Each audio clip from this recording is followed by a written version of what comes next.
Good afternoon and welcome back to the Public Service Commission of South Carolina. We are here in the hearing in dockets 2023-38E and 2023-39E. Let's take a roll call of commissioners. Present in the hearing room, we have Commissioner Justin Williams, Commissioner Thomas, Commissioner Carol Lee Williams, Commissioner Caston, and Chair Belser. And with us virtually, we have Commissioner Urban. Mr. Holman, you look like you want to say something. Thank you, Madam Chair. I need to clarify, I think, some exhibits for the record with Mr. Sechrist's testimony. I believe there were 5 exhibits to his declaration attached to the petition in matter 39E. His testimony in both 38E and 39E referenced those exhibits and sought to incorporate them. I want to make sure that they have been moved into the evidentiary record in both 39E and 38E. I think we put them in both dockets, and then after we did, I realized that they had not been, that they were not filed in 38. So I need to ask, is there any objection to those documents being admitted into docket 38? Hearing no objection, they'll be, that was in 38, I believe they were hearing exhibit 3, and in 39 they were hearing exhibit 2. I believe so. Thank you very much. Thank you. Thank you. Let's see. Where's my notes? Dominion, I think we're to you for your direct. Is that correct? Mr. Cooper?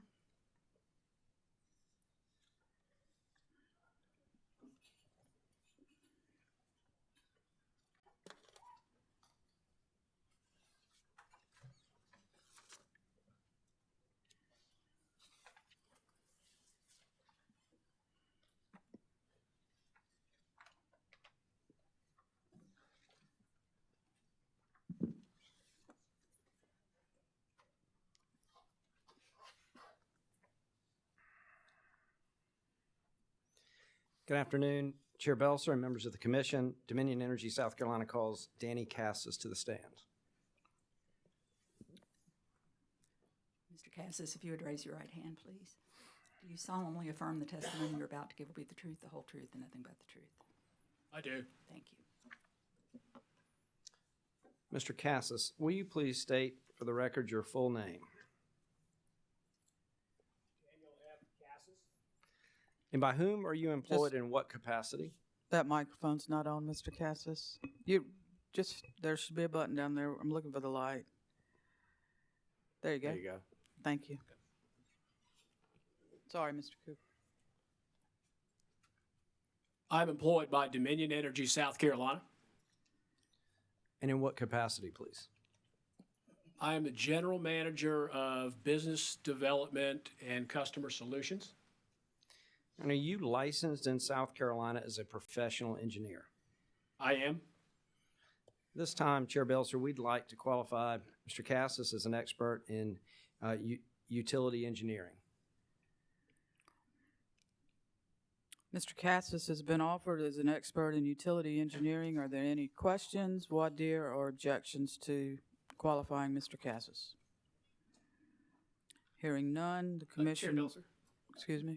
May I please consult with my client on that? Yes, sir. Thank you.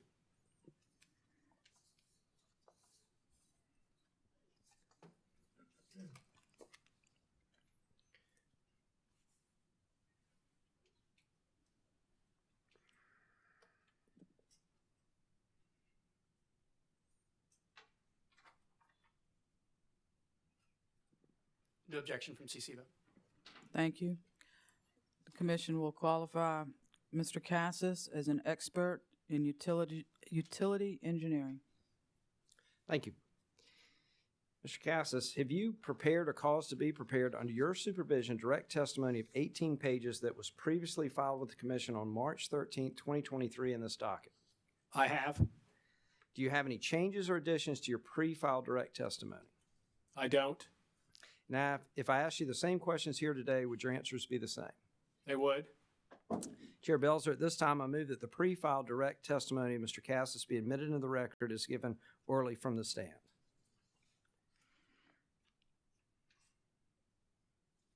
Is this in both dockets, or are you in one docket? I'm in docket 2023-38E. 38. Mr. Cassis's direct testimony will be admitted as if given orally from the stand. Thank you. And Chair Belzer, I'm going to, following the lead of Pinegate, I'm going to ask Mr. Cassis to read his summary just for this one direct testimony, but then I'll still move into the record his other testimony. Mr. Cassis, have you prepared a summary of your direct testimony in 2023-38? Yes, I have prepared a summary. Could you please deliver it at this time? Good afternoon, Chair Belzer and members of the Commission. My name is Danny Cassis. I provided direct testimony in this docket on behalf of Dominion Energy South Carolina on March 13th, 2023, and I respectfully request to provide the Commission with the summary of the same. The purpose of my direct testimony is to address the Siting and Environmental Protection Act, which I refer to as the ACT definition of a major utility facility.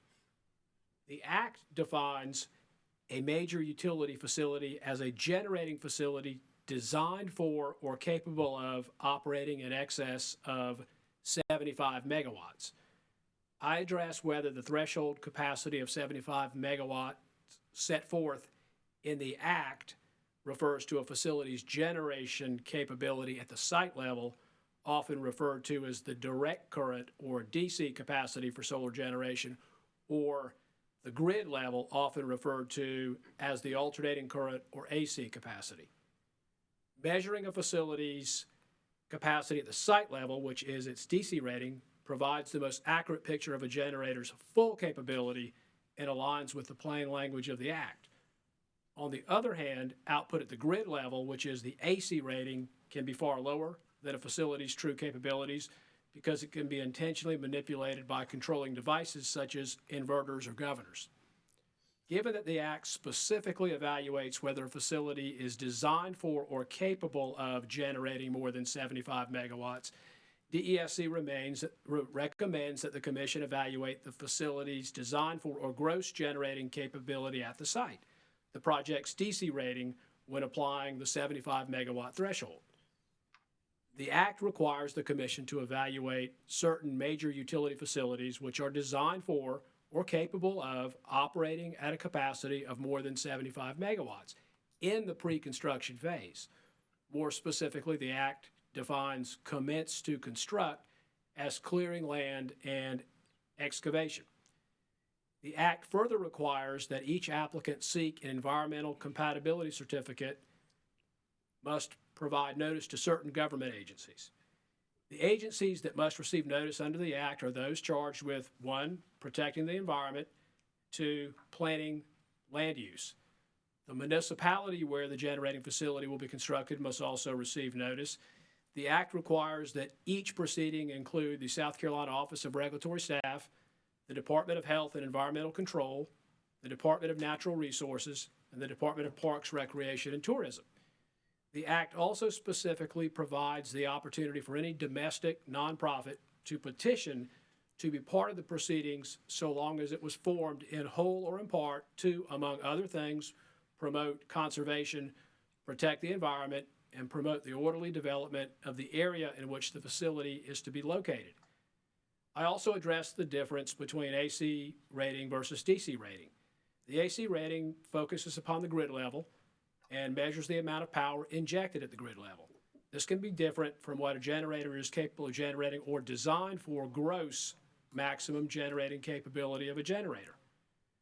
The ORS indicates that in its petition stating that the AC rating may be less than the nameplate capacity of the solar panels themselves.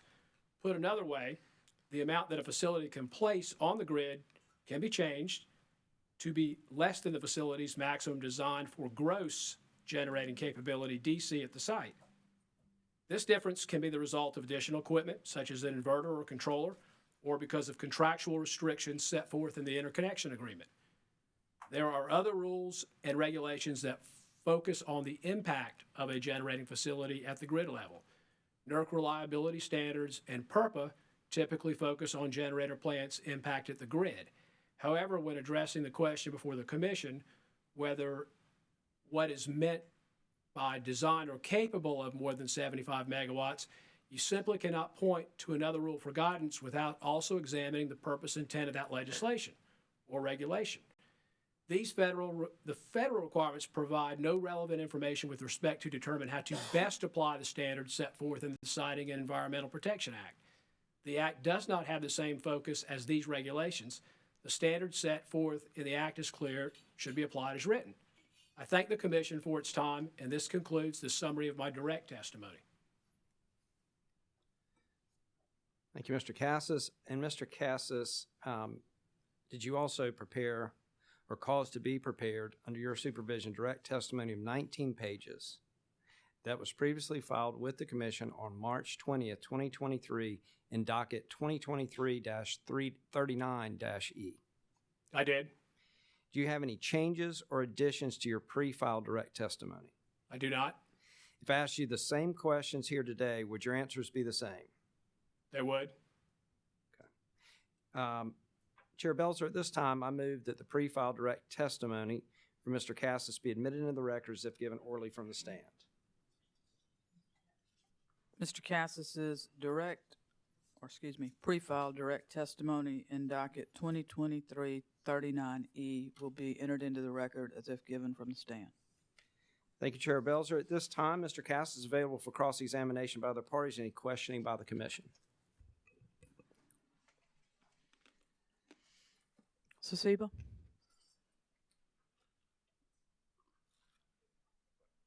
Isn't that the right order? I believe it's ORS Pinegate, CC, but I'm happy to. No, ORS always goes last by regulation. We'll go in whichever order. You tell us. I thought we were doing this way around. Sorry. Chair Bill, sir, I have exhibits that I'm going to pass out to parties and the commissioners. Okay.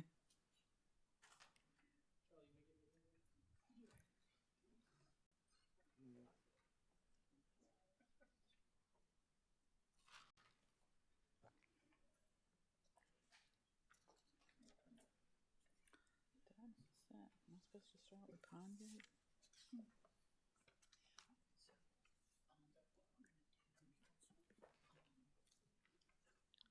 Or was that yesterday?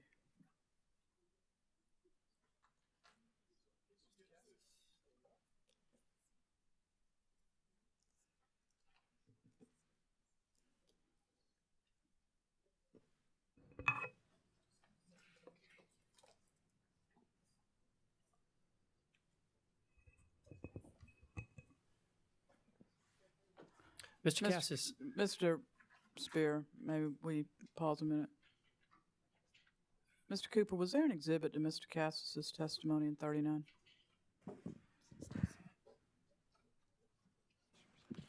Chair Belzer, there was, but what happened was we just had attached his The testimony testimony, in one docket yeah. to the next. So since we combined them, we Okay. didn't think we needed that exhibit anymore. That's fine. Thank you. Thank Just want to make sure. Thank you, Mr. Spear.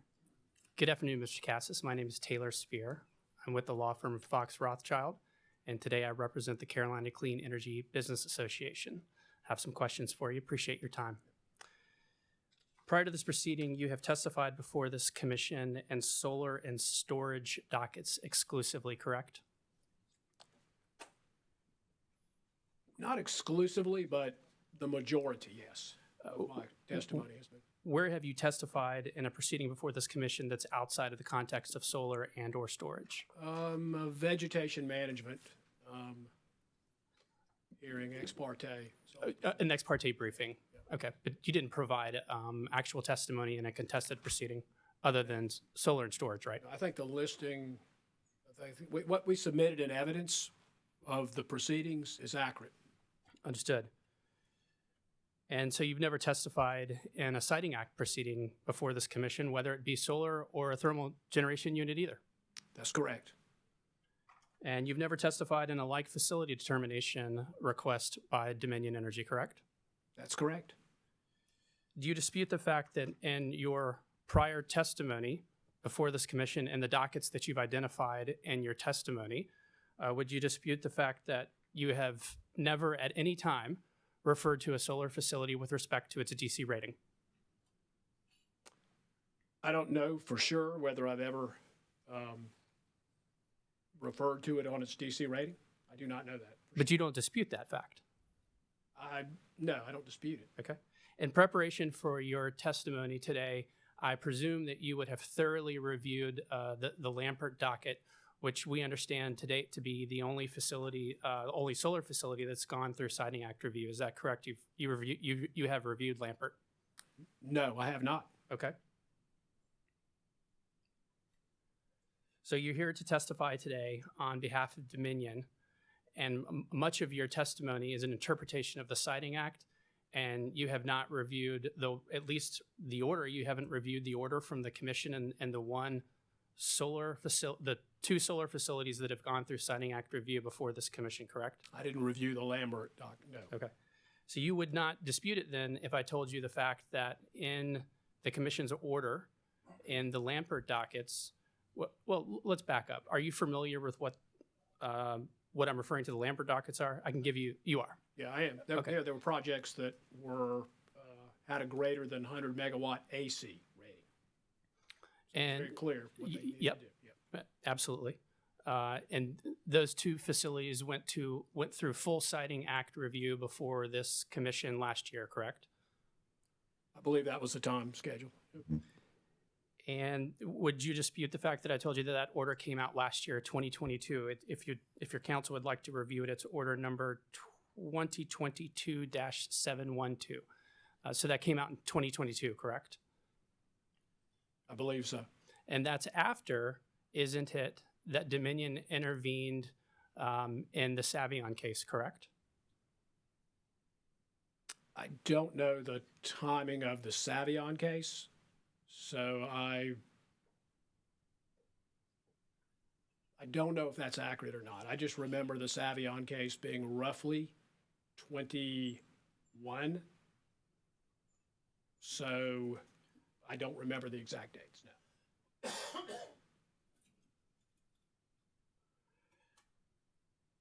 You would agree with me that the Savion order was issued by the commission prior to the order for the Lampert facilities, correct?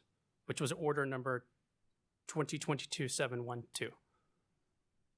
Yeah, I think I wrote down the Savion order. Mm-hmm. So, or at least repeat the order number. Well, this is for the Lampert facilities. Yeah, no, I'm asking about the Savion. Okay. 1 second, I'll get it for you. Yep.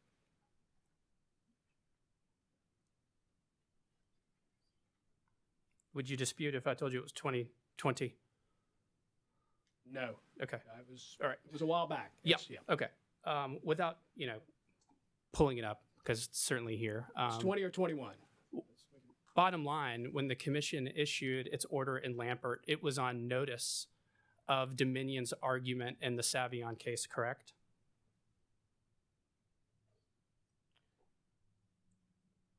You're going to have to explain what you mean by that. Okay.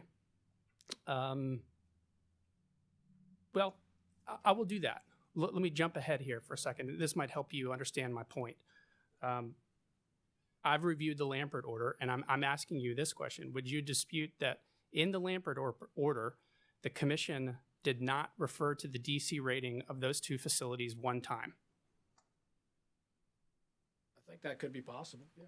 Do you dispute it? Is that I need to know whether or not you dispute that fact. I don't know. I didn't look at the order. I don't know Lambert. So you have no basis to dispute that fact, correct? I don't know. Madam Chair, the witness is answering the question to the best of his knowledge. I'll move on.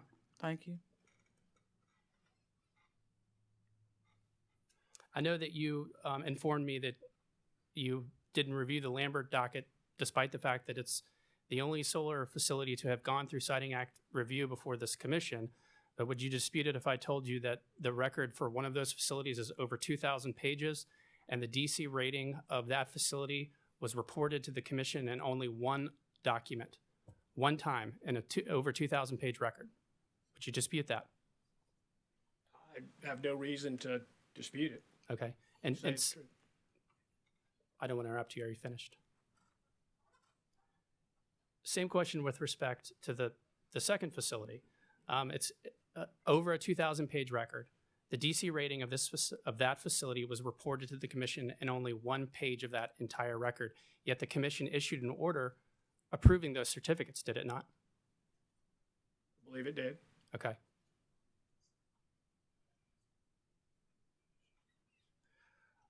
I know that you've told me that you haven't reviewed it. I'm going to be moving on here pretty soon.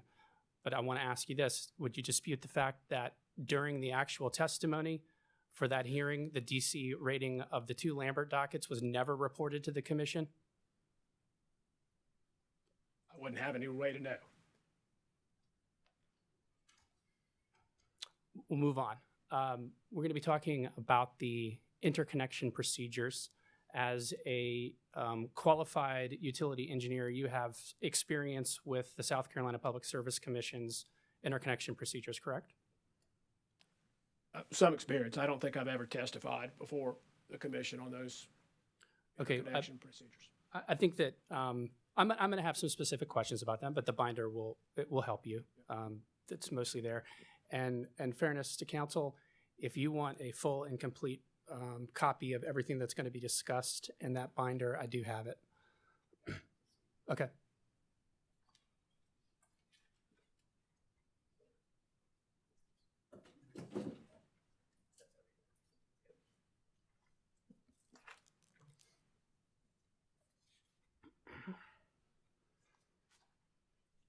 You agree, Mr. Cassis, if I could just, we'll get to that binder. You agree with me, don't you, that the interconnection procedures govern utility scale solar projects that might be subject to the Siting Act, correct?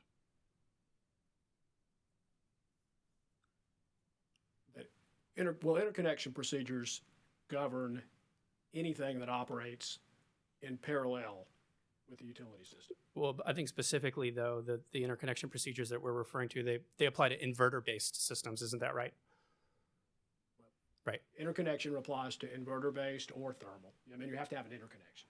Sure, but the interconnection procedures that the commission has approved, isn't it correct, apply to inverter-based generators? So you apply interconnection to inverter-based generation. Correct. Mr. Cassis, could I ask that you pull that microphone? I know you're looking at council, but I'm missing every other word on some of your answers. So if you could speak in Pull the it. microphone, Okay. I'd appreciate it. If I just pull it this way, Chair, Yes, I'll be sir. okay? Yeah, Okay, thank you. Thank you. Yes, ma'am. And I think Commissioner Williams had some questions about interconnection earlier today, so I just sort of want to walk through, generally between you and I, without necessarily referring to the record, what the interconnection procedures are for and what they provide. So generally speaking, Mr. Cassis, isn't it correct that one of the things that the interconnection procedures provide is a requirement that any interconnection customer, i.e. a solar facility, go through significant engineering studies in order to connect their system, to connect their facility to Dominion system? Yeah, not disputing that at the grid level. That's correct. Okay. Well, this doesn't matter if it's, to use your phrase, grid. We're not even getting there. I'm asking you what's in the interconnection procedures, but these facilities have to be studied. Yeah. Right, for the grid level, correct. Yeah. And they're studied for their AC output to determine the impact that they're going to have on Dominion's system, correct? Right, at the grid level. Yep. Yeah. And a solar facility reimburses Dominion for those studies, correct? For their analysis on the grid level. That's correct. And it is correct, you would agree with me, that an inverter-based system, i.e. a utility-scale solar facility, cannot interconnect with Dominion's system without an interconnection agreement. That's correct. Okay. If you would kindly open your binder, it's going to be tab 2, and for chair and the remainder of the parties, I have marked all of these exhibits for identification purposes, as you'll see CISIBA, and then you'll see a page number. That should make it easy for us to reference all of these.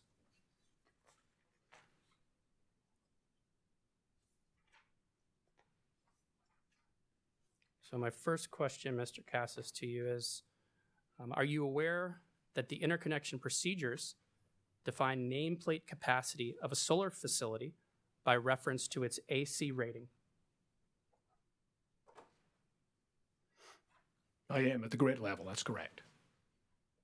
Okay. Please turn, did you turn to your binder, what is tab 2, page 23? I'm on tab 2, but I'm not on 23 yet. Okay. Please take your time.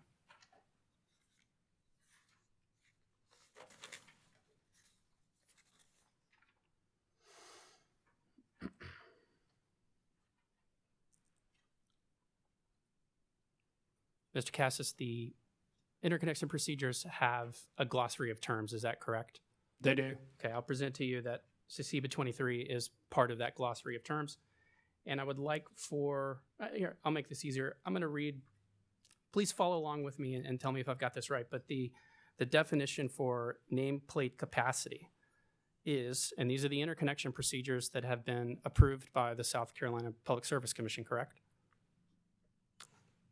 They appear to be, yes, correct. Well, in general, there are interconnection procedures that have been approved by the South Carolina Public Service Commission. Okay. Are you on page 23? I'm on page 23. Thank you. The definition of nameplate capacity is the term nameplate capacity shall mean the manufacturer's nameplate rated output capability of the generator based on alternating current. Did I have that? Do I have that correctly? Yep. You said tab 3, page 23, right? I'll get you there. It's tab 2. Tab 2, okay. Yes, sir. Yep.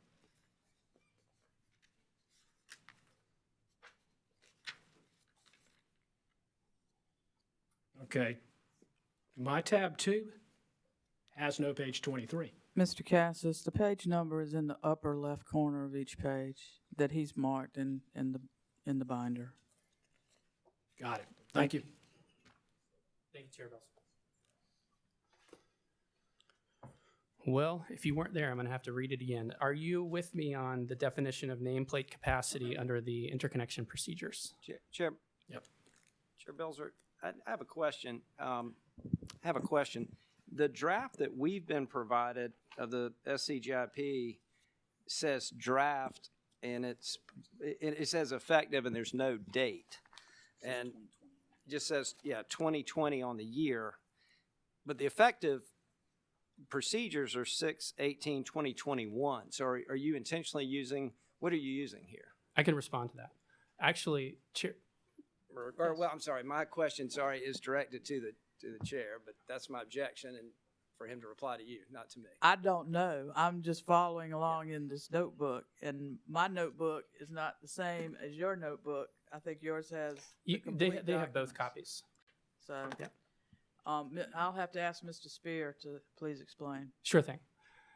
Chair Belser, what actually gets approved is blank because it then gets handed to the utility to prepare. But what comes out of the order of the commission is naturally you would leave that blank. And what you're going to see as we move forward, there are a lot of these blanks. There's blanks in the interconnection agreement. There's blanks in the power purchase agreement, which is approved. And that's so then it can be used. But this is the formally approved language. This is the form that was attached to the commission order approving the interconnection agreements? Yes, Chair Belser, as I understand it. Okay. Mr. Cooper, does that clarify?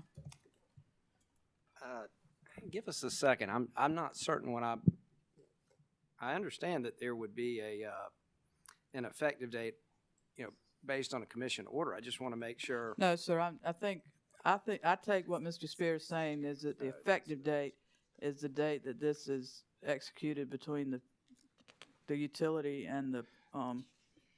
That's not a proper. I believe I said that, and that's not correct. Let me, if I may, If I misunderstood, I apologize. You didn't. That's what I said. What the mechanics of this is, Dominion will attach an exhibit to their filing. And then the order comes out of the docket that just essentially says, well, that exhibit then is now the approved interconnection procedures. Correct. It's the order exhibit that contains the approved procedures.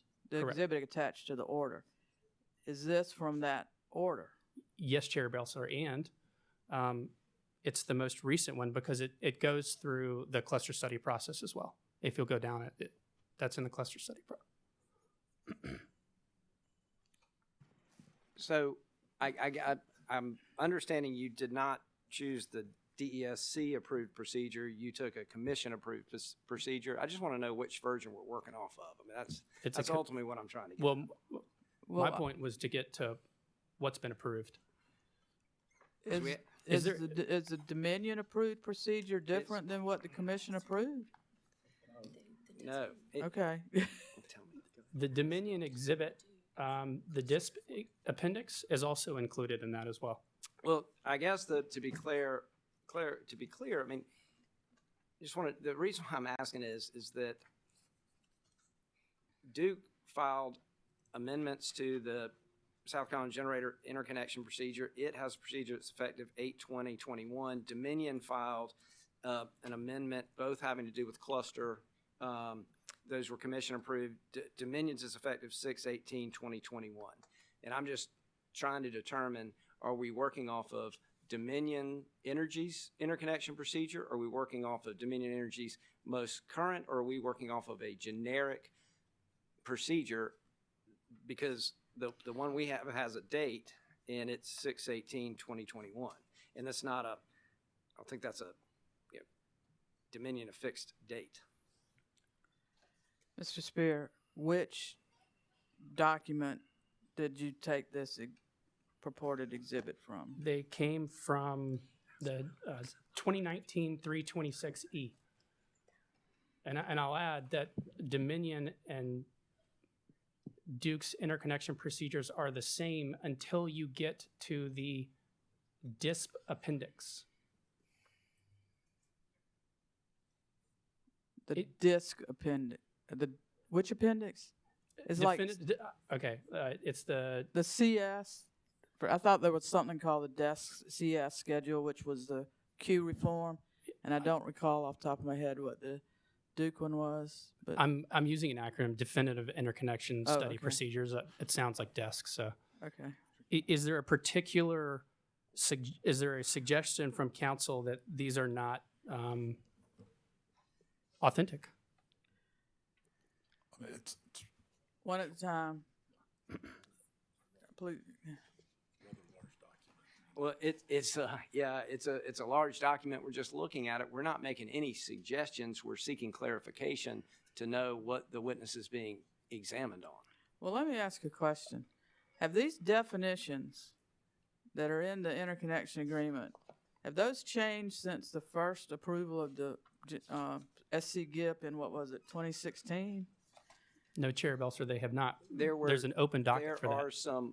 No, there may have been some. I have to check, but there were some changes in the body of the procedure that to allow for both utilities to file their cluster. The appendix. cluster analysis, but the glossary. I just don't know off the top of my head, Chair Belser. I am confident in telling you that there's a docket opened right now to address that issue, and that has not happened. That's technically not correct. There is a docket open to address further reforms. All My right. point is, I tell you what we're going to do. We're going to take a break. Y'all going to hash out this difference. You're going to explain to him what this is. You're going to figure out what if it's all right, and if not, we got to figure out what documents we're going to get to make it okay. So y'all take 15 minutes and figure this thing out, please. Chair Belser, Commissioner Carolee Williams. thank you. What I would add to that is I'm looking at Mr. Seacrest Exhibit 2, and when I go back and forth between the two, the numbers aren't syncing up. The So page you can look numbers at- or what? What numbers? No, the numbers of the document. I can clarify that. Okay, well, you don't need to do it now, but if you can clarify when you come back, Okay. that'd be great. May I? What's attached to Mr. Seacrest's declaration is an interconnection agreement. It is not the interconnection procedures. They have the same definitions in them. Okay. We're going to recess for about 15 minutes till 10 after 3, and I'm sorry. Is there somebody else? Well, whisper. All right. 15-minute, and y'all get straight on this, please. And anybody else that has a question, get over there and get straight with them too, please. Thank you.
Good afternoon. We are back in dockets 20, 23, 38E, and 20, 23, 39E. Let's take a roll call of commissioners.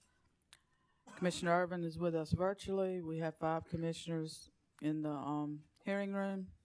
Is that right? 2, 4, yeah, 5, 6 total. Sorry. Mr. Spear, Mr. Cooper, y'all get together and get straight. Got a thumbs up that we're straight. Mr. Spear, please continue. Mr. Cassis is on the stand, or Just for the record, Mr. Gissendaner. just for the record, Chair Belzer, thank you for your indulgence of some time to confirm that what the document that was presented from Mr. Cassis is in fact the approved document. The confusion was that the version doesn't have an effective date on it. Okay. We've gone back and looked at the Duke filing that was made in 2020 and that the commission approved on June 18th of 2021, which is the effective date that we have. And we're comfortable that this document that's been provided to Mr. Cassis does contain all of the revisions that were approved in that order. Okay, did you say Duke? Yeah, yes, if you'll recall, Duke Energy in November, I believe, of 2020, filed for revisions to allow a cluster study. Correct. I believe we also filed Yes. that, and Duke filed for, we jointly filed that with them, and then Duke asked for their cluster to be approved. This contains those revisions that were made in that docket, and then we subsequently, DESC subsequently made a filing requesting approval for its cluster study, and that appendix is also contained here and has the order number in the Okay. docket in the filing. Thank you for that again for your clarification. indulgence. No, thank y'all for getting it clarified. I think that was quicker than me trying to understand what was going on, so thank you. Mr. Spear, please go ahead. Thank you, Chair Belser. All right, so Mr. Cassis, after all of that, we are back into the commission-approved interconnection procedures, correct? That's correct. Okay, thank you. So are you at tab number 2 and page 23, please? I am. Okay. I'm unfortunately just going to have to read that again. I'm going to read the definition of nameplate capacity. And this is coming from the commission-approved interconnection procedures. Nameplate capacity.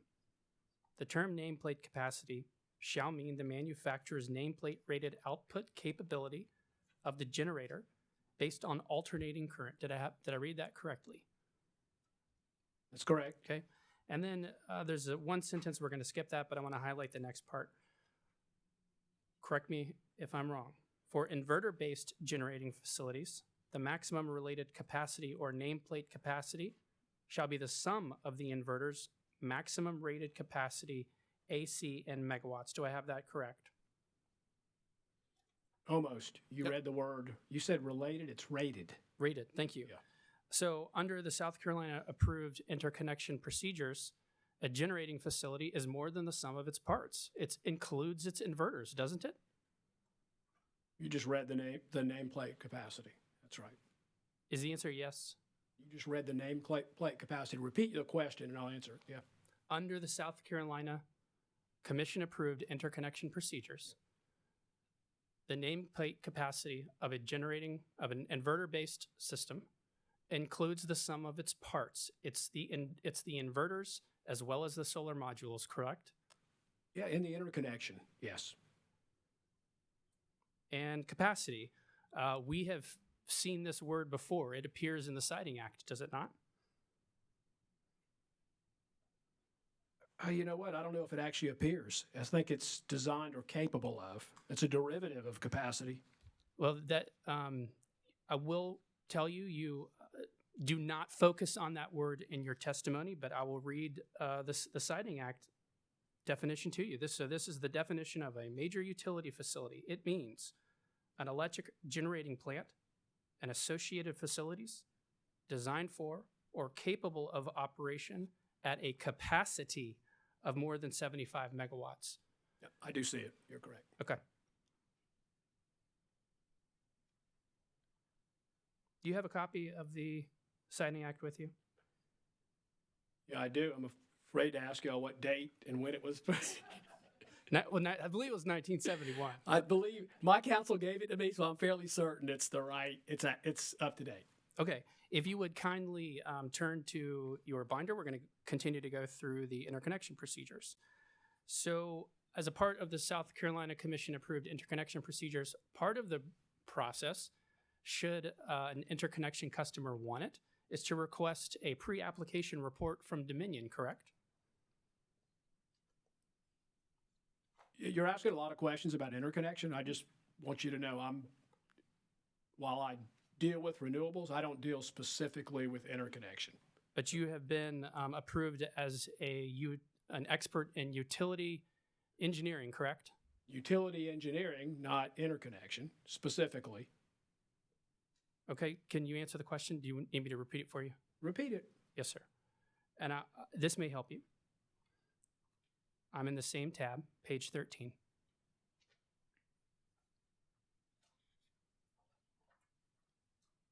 All right. Tell me where you are. Pre-application report, section 1.2. Okay, tab. Same tab. It is tab 2. Page number 13. Okay.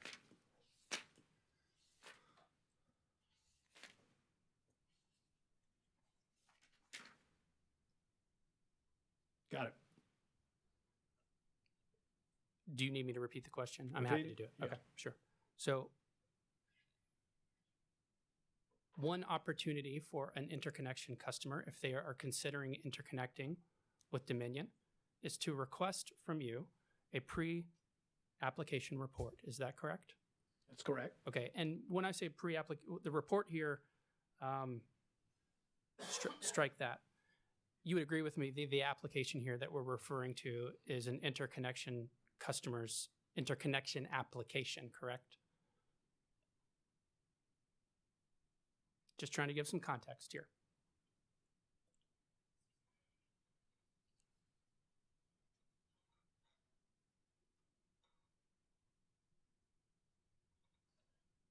Yeah, it says you can request a pre-application request form. If you will skim down, please, to section 1.2.2.1, that is the last part on page 14. So this provides for an interconnection customer's request for a pre-application report to Dominion, and then Dominion returns that report to the interconnection customer, correct?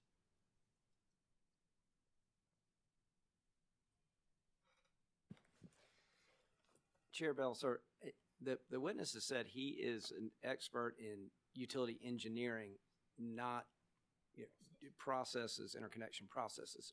We don't, I'm not objecting, and I know he's entitled to latitude, but the witness has stated that several times. Thank you. Please help him and point him to the right areas, please. Yes, ma'am.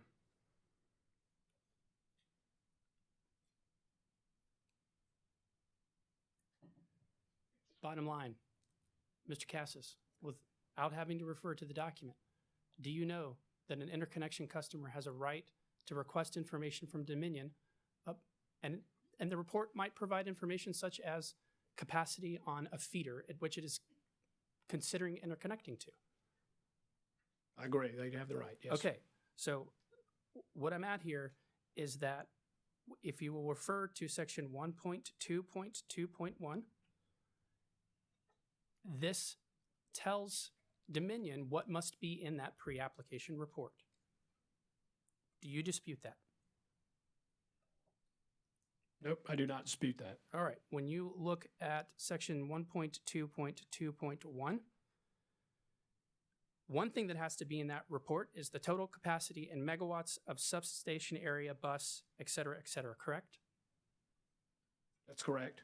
And total capacity in megawatts right there on that report comes back to the interconnection customer is going to be stated in AC, correct? It will be, although that's not what it says here, but you're right. Thank you. Next section. An additional thing that has to be on that report is the existing aggregate generation capacity, say, on that feeder, correct? That's correct. And that's going to be provided to the interconnection customer in AC, correct? That's correct. We're almost done here. Next section. One of those things that has to be on the report that comes back from the Dominion to the interconnection customer is aggregate queued generation capacity, correct?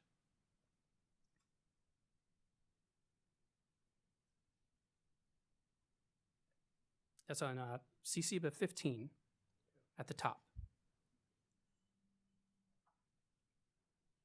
Yeah, I agree, correct. That's going to be stated in AC, right? To be clear, none of these places say AC, but that's how the report does come, but it doesn't say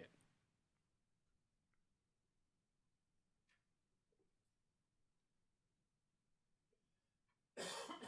All right. Page 19, please, sir.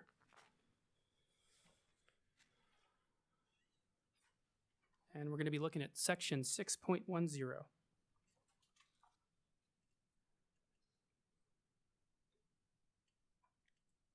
Section 6.10.2, that is at the top of CCBA 19.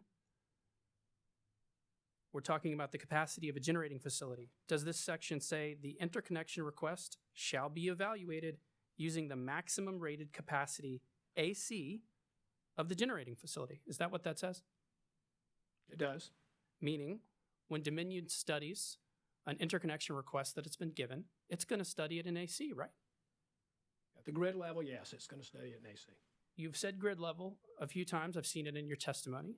I've seen gross output in your testimony.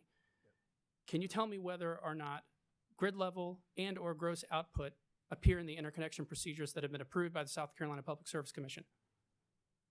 I'd have to go through and look. Like I said, I don't actively deal in the interconnection every day. So that's a different department. That's a transmission department. They essentially do the interconnection study and provide the interconnection agreement for a grid level service, correct? Is the answer you don't know? The answer is you're asking me a question about the interconnection, which I wouldn't have the knowledge to know.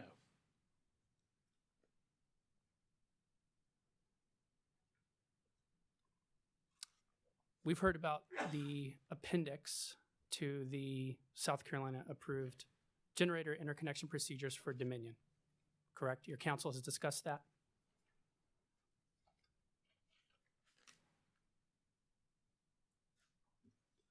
I don't really know what you're asking. Okay.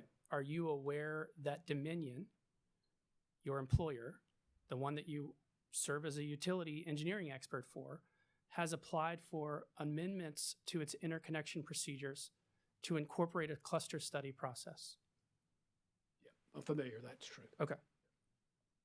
So I'll direct you to the approved language relative to Dominion's request for a cluster study process. And that will appear in your binder at page 26.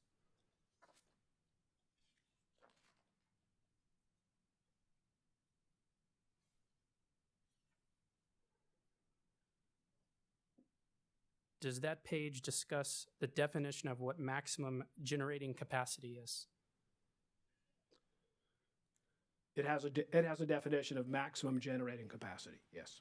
And I'm going to read this to you. The term shall mean the maximum continuous electrical output of the generating facility at the time at a power factor of approximately unity as measured at the point of interconnection.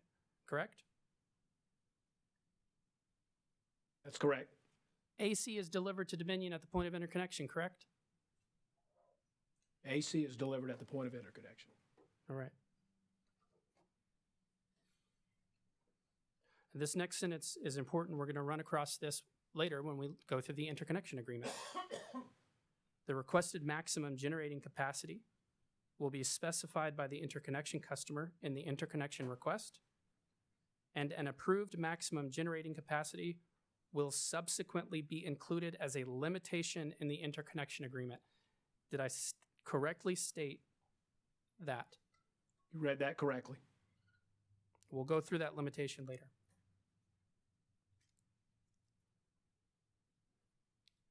I would be remiss, Chair Barrelsor, if I did not ask the Commission to take judicial notice of its approved interconnection procedures as provided in 2019-326E.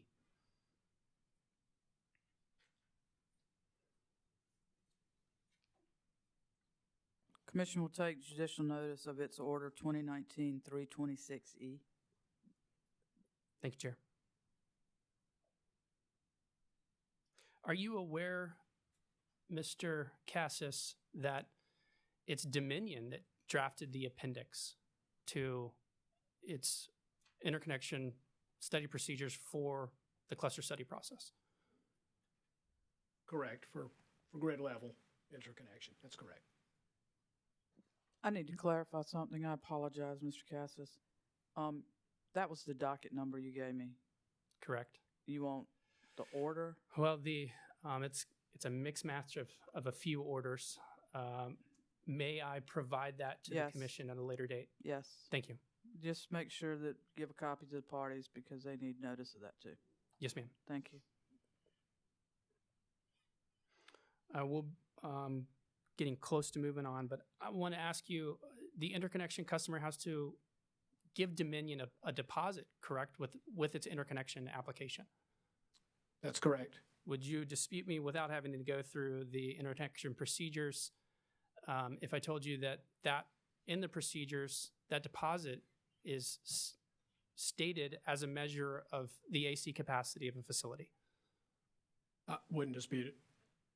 All right, let's have a general conversation if you're aware of how a facility is studied. So isn't it correct? Chair Belser, I object on the grounds of relevancy. We've let Mr. Spear go on for a while now. I understand he's entitled to relevance, to great latitude and cross. I just don't see, are we going somewhere that's relevant to the Siting Act? Mr. Spears, can you help me? Yes, ma'am. CCBA's position is that all of these words that are in the Siting Act are already in the South Carolina approved, commission approved interconnection procedures, and that the words in those procedures should either govern or influence its decision with respect to those very same words in the Siting Act. Okay, please continue. Overruled. Mr. Cassis, are you aware of the first agreement that a inverter-based interconnection customer will enter into with Dominion pursuant to an interconnection request? Not precisely. Okay, the system impact study, does that sound right? Correct. Yes. Would you please tell the commission what that studies? So the system impact study evaluates the project at the grid level and how it impacts the system and whether it has the ability to interconnect to our system and operate at that level. Is it studying anything else? You qualify that as grid level. Does it study, what other level would there be to study? Well, in reference to how it relates to the Siting Act, I don't know, because grid level is a very different thing than site level. There's just a distinction. That does not appear in the Siting Act, correct? I wouldn't say that at all. When Dominion returns a system impact study report to the interconnection customer, it tells the interconnection customer, here's where you're influencing the grid, and doesn't it also provide some idea of what that interconnection will cost in terms of network upgrades and interconnection facility upgrades, correct? The impact to the grid, yes. Well, I want to make sure that the commission understands what, and practically speaking to an interconnection customer, what that means, and correct me if I'm wrong, doesn't it mean we have too much traffic on this feeder, the heat rating on this transmission line is high, so interconnection customer, you're going to have to make an investment in my grid, Dominion's grid, in order to interconnect your project here. Isn't that part of what the system impact study does? The system impact study studies the grid and the impact of the request from the generator, but it's at the grid level. Right. One way the interconnection customer uses that is to determine construction costs for network upgrades and interconnection facilities, correct? That is correct. Okay. And those are very costly. And I'll back up. I'll strike that question. I'll get to it in a second. The interconnection customer is paying for these studies, correct? They asked for them, yes, so they asked for the impact to the system, so yes, they would have affected those costs, so therefore they would pay. Fair. And same with, what is a facilities study?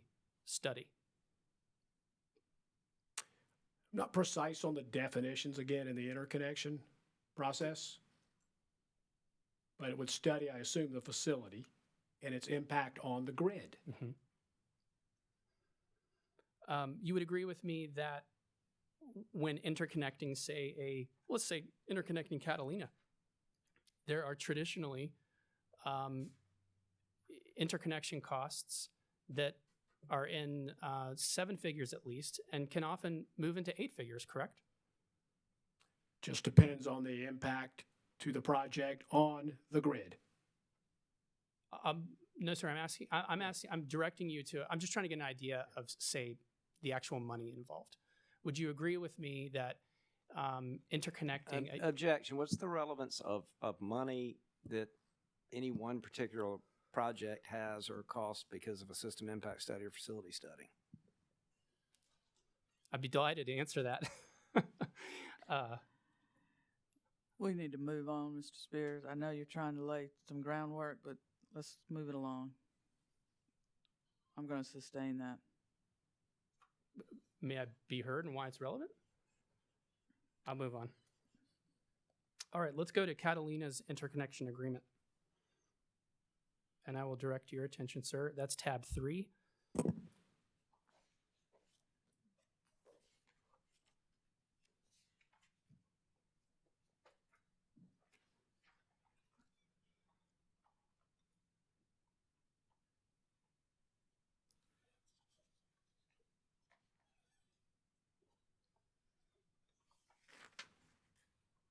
You would agree with me that the purpose of an interconnection agreement is to outline the terms between a solar facility and its interconnecting utility, Dominion, correct?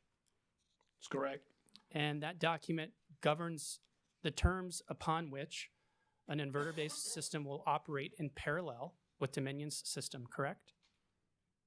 That's correct.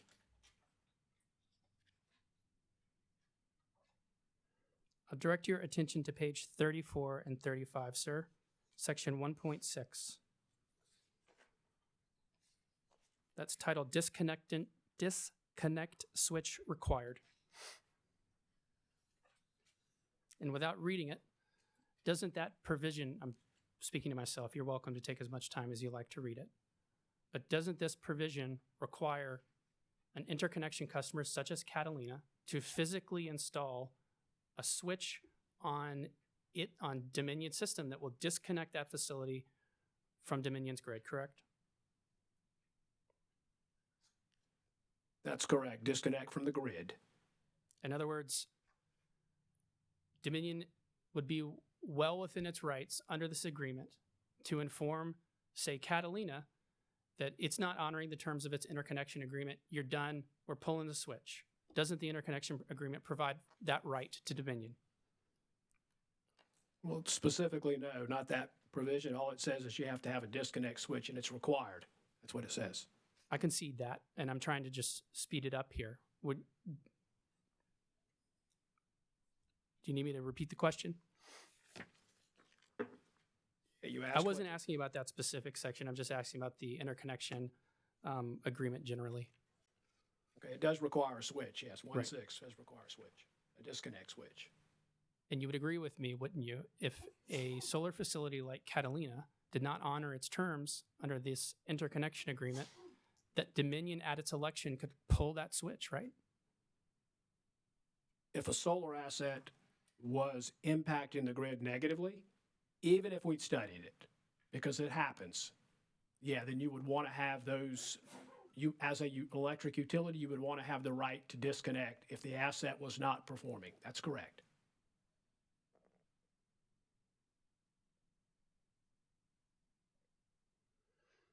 CC of page 40, please.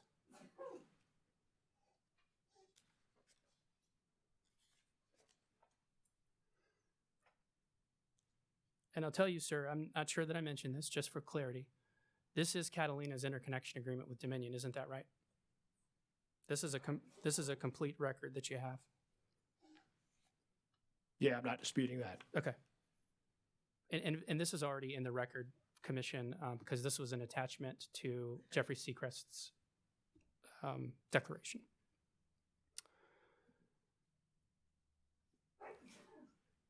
So if I could direct your attention, please, to page 38, sir.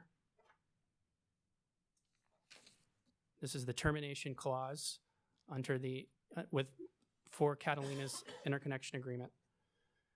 Does that section read, upon termination of this agreement, the generating facility will be disconnected from the utility system?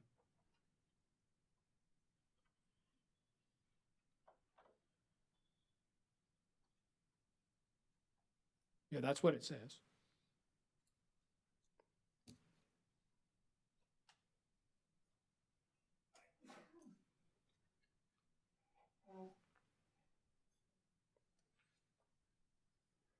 And page 40, please.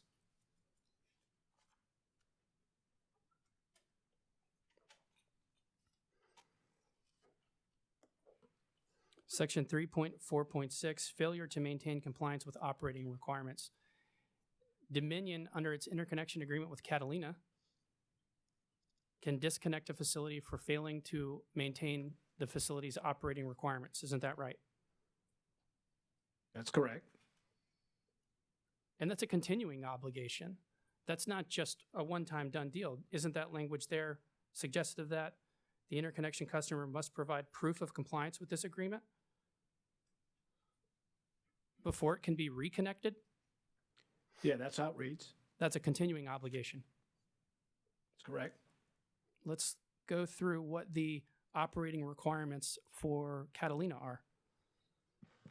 Chair Belzer, if it helps and would allow it to move forward, we're willing to stipulate that they can disconnect if that helps move things forward. I'm trying to establish why you might want to disconnect a facility, and I am speeding it up, Chair Belzer. Go ahead. Thank you. I will be mindful and attempt to speed it up. Page 64, please.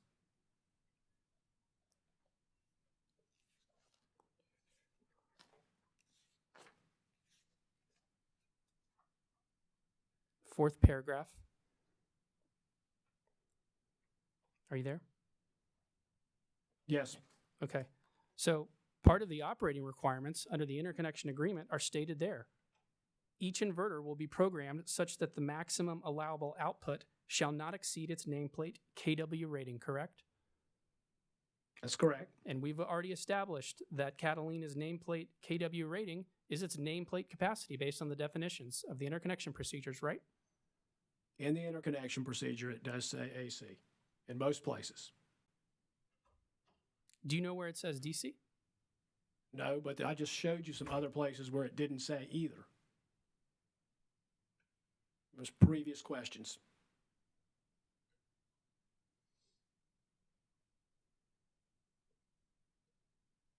Are you familiar with what a material modification to a solar facility is that has an interconnection agreement with Dominion? Generally. Okay. Yes. You would agree with me that if a material modification occurs, wouldn't you, that a solar facility has to go and amend its interconnection agreement, right? Correct. If they change something that affects the grid in its material, yes, they would be required to modify or ask permission to change it. Right. And the facility would be restudied. It would go through all of those processes that we've already been through. It would have to go through system impact study again, and Dominion would require another facility study, correct? Yes, they would want to ensure the reliability and the safety of the system. That's correct. And that costs the interconnection customer time and money.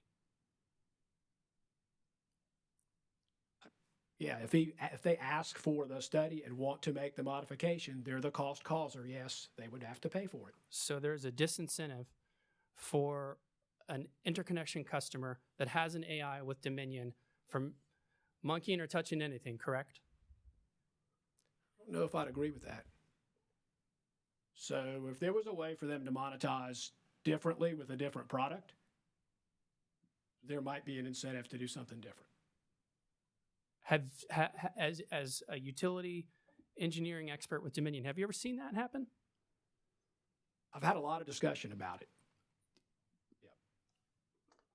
Has an amended AI ever been entered based on a modified facility with Dominion? As late as last week, I had a conversation with somebody who had an interconnection agreement, and they were asking very specific questions about a modification. They did not submit to yet. They just asked questions. They were evaluating it economically.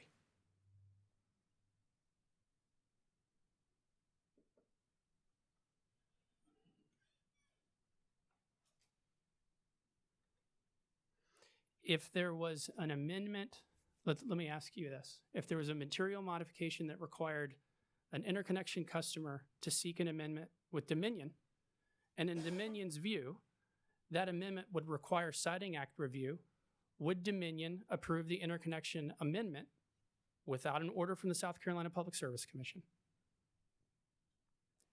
It's a long question. When you break that down for me? Yes, sir. Because you asked, it's like a 5-question answer. Yeah, I'm happy. If you need a clarification on any question, please do ask. I'm happy to do that. We both want a clear record. In the event that an interconnection customer came to Dominion and requested, there was a need for a material modification. So they came to Mr. Cassis and they said, we're interested in an amendment because we're going to modify our facility. And in your judgment, or Dominion's judgment, you determined that modification would require Siting Act review from this commission. In this hypothetical, Dominion would not permit an amendment to an interconnection agreement, correct? Without an order from the South Carolina Public Service Commission approving that Siting Act for that facility. You know, I'd have to think about the sequence of that. Okay. So, I mean, we're not in the business of asking people to comply with South Carolina law, okay? So I think the developer who's making that request, depending upon what the request is the one who's then seeking the opinion. So all we state in the commercial agreement, it's in every commercial agreement, is that the developer is responsible for meeting all the applicable regulatory requirements. We don't call individual requirements out, but it's all. So I don't think the way you phrased the question was, maybe you didn't intend to do it that way, but we don't have, this commission's got they have the role of determining whether something should fall under the Siting Act, not Dominion. I agree with that. But Dominion wouldn't agree to an amendment to an interconnection agreement in the event that it determined that a Siting Act approval was required, right? I don't think we would be in the position to make that determination.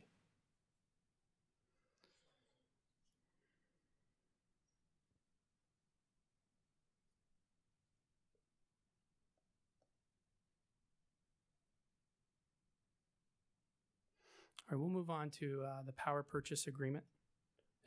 Chair Belser, this is in the tab beginning at 4. And you'll be delighted to know that there is no dispute as to the authenticity of this record.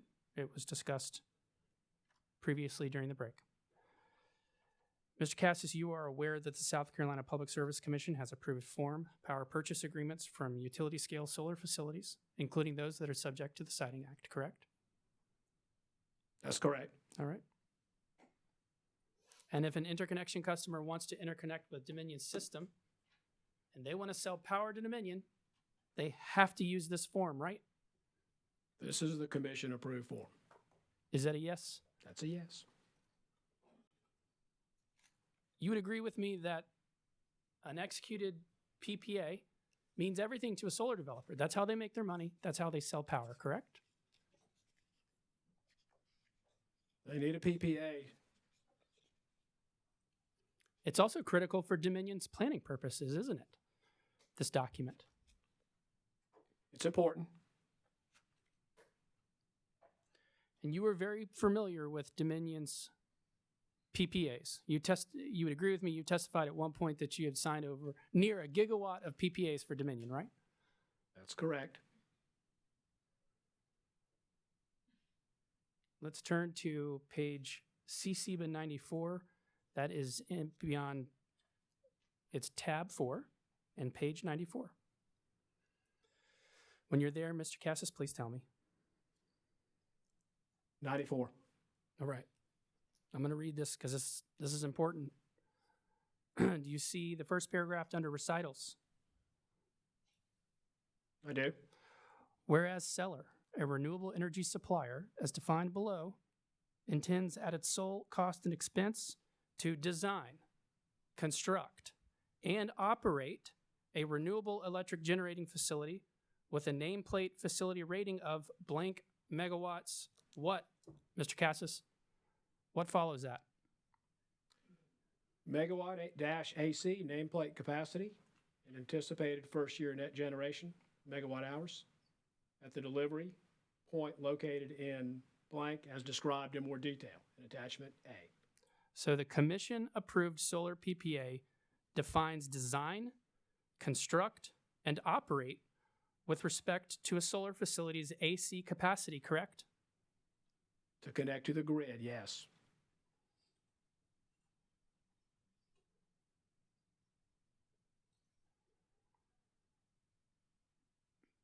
That language is very familiar to us of what's in the Siting Act, isn't it?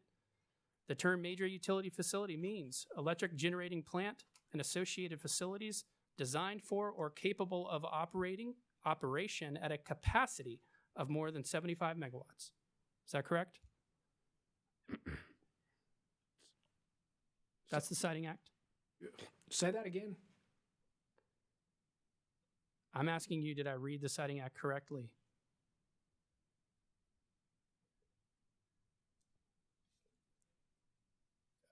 Okay. I'll move on. He has I'll to move read on. it again. The Utility Facility Siting and Environmental Protection Act, right? And you want me to read the Siting Act to you, No. or do you want me to just take the parts you want me to read, or how do you want me to do that? It's the Utility Facility Siting and Environmental Protection Act.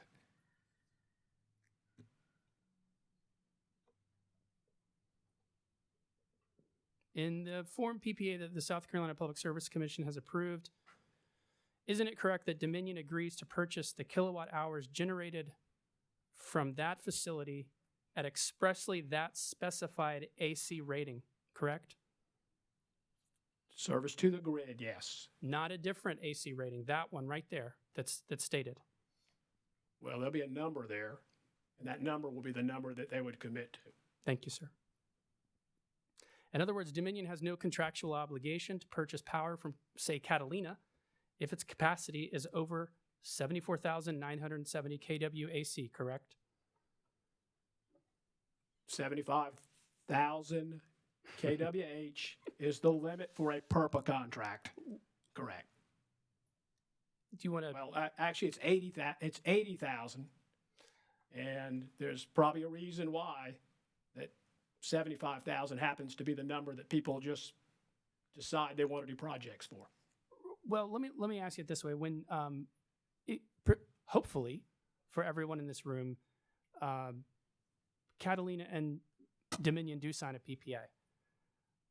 In this hypothetical, Dominion would have no contractual obligation to purchase power from Catalina's facility if it was over 74.97 megawatts AC, correct? Objection asked and answered. It's already been addressed, but I'm asking specifically with respect to Catalina, and I don't think that he answered the question. Mr. Cassis, if you can answer the question, please. Yeah, repeat the question. This is a hypothetical. If Catalina and Dominion do reach a PPA, and you agree with me that the interconnection agreement for Catalina is for 74.97 megawatts, right? AC. I believe that's correct. Okay, so if those parties resolve their dispute, even if that's what it is, that you could characterize it differently. If they resolve what they're here to do, and there's a PPA, Dominion will have no contractual obligation to purchase that power in the event that Catalina, its AC rating is above 74.97 megawatts, right? Definitely, if its rating is above, if the AC rating is above 75, then yeah, there's no obligation to purchase.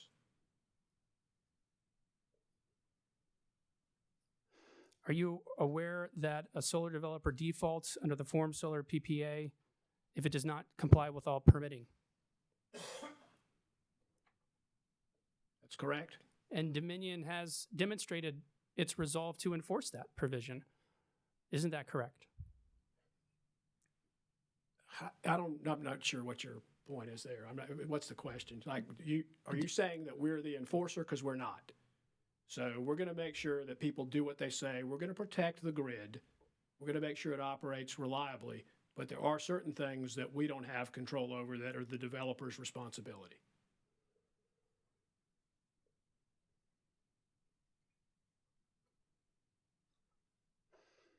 Are you aware under the PPA that a solar developer who has a system, has a facility interconnected with Dominion, may have to pay liquidated damages if it fails to deliver guaranteed energy production? Are you aware of that?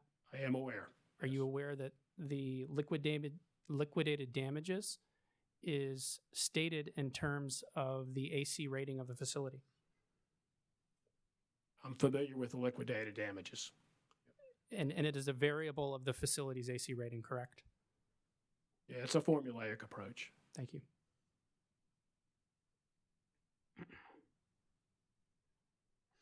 You agree that the Form PPA requires a solar facility to install metering, correct? I believe that's correct. Okay, that's under the PPA. And you agree with the testimony so far in this case that Dominion would know if someone, a solar facility such as Catalina, was delivering more than was in its interconnection agreement. You agree with that testimony, right? I've actually got, there's proof. We've had 1, 2, 3, 4, 5, at least solar facilities, inverter-based, that have delivered more energy than they were allowed to per contract. Yes. Is that inadvertent export? I'm just saying they were capable of because they did it. So that's fact. Do you know how far they went over? I know they went over. I'm really familiar with one, but I know the others. Again, they're distribution interconnected, but they all went over. So they were all capable of it because they did it. Those behind the meter facilities or those utility scale solar facilities? Utility scale.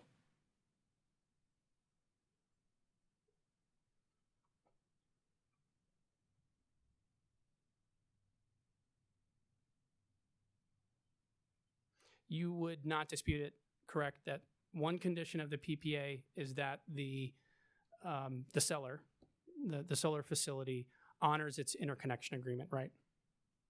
That's correct.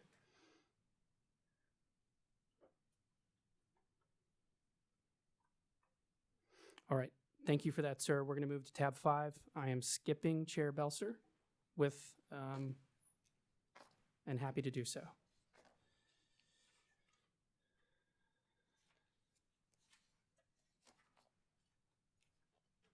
Do you know that document to be Dominion's filed 2023 IRP? I do recognize it, yes. I'd ask the commission to take judicial notice of the same. And I believe if chair wants the docket on there, I believe it should be written 2023-9-E.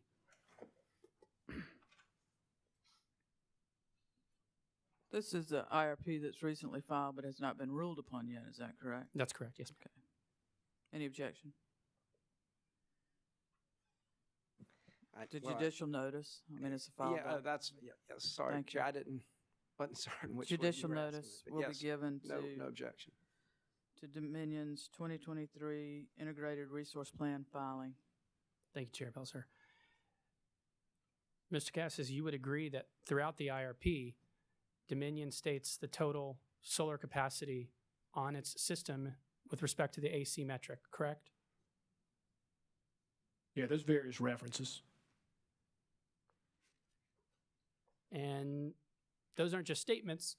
That's actually worked into Dominion's planning process. In other words, when Dominion studies its load, its need, its future generation profile, it's looking at AC exclusively, correct? Correct, because it's grid level. Yep.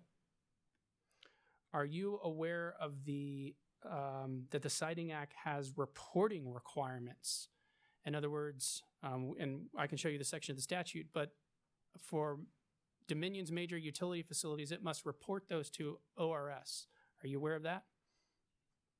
I'm sure I could find it. Yeah. Okay. Yep. Do you know how DESC complies with that requirement? I don't know. Do you know if it complies with that requirement in its IRP filing? I do not know that. Page 148, and I will provide a warning that this one is the one that's out of order because it was added late.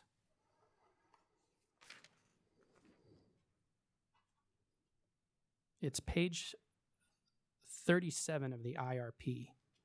That should be helpful. Mr. Cassis, I would like to direct your attention to a figure. It's called Table 1, and it represents some of the PURPA PPAs that Dominion has in its IRP. Is that right? Yeah, correct. Those are PURPA PPAs. I want to draw your attention to two of those. Are the commissioners following along? Do you need help getting We're following, but okay. there's no table 1 on that page. Table 11? Thank you. Yes, ma'am.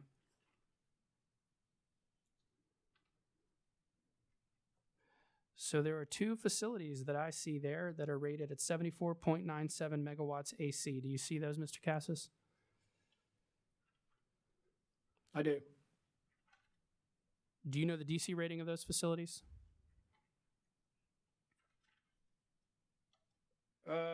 For TWE Bowman, I just happen to have their 556. So I can tell you. Okay.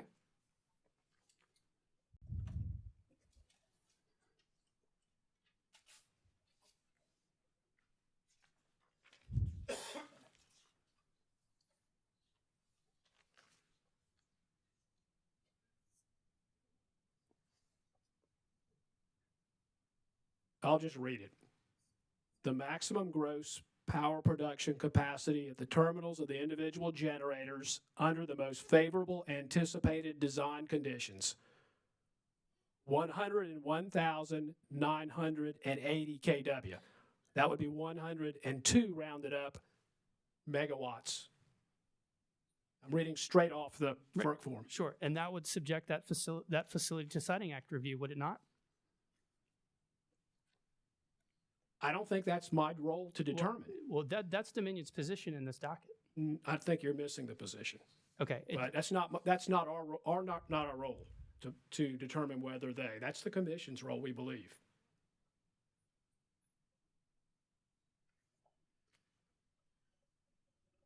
If the commission rules in Dominion's favor in this docket, will that facility have to go through Siting Act review? I would have no idea. I mean, that would literally be up to the commission. And I respect them.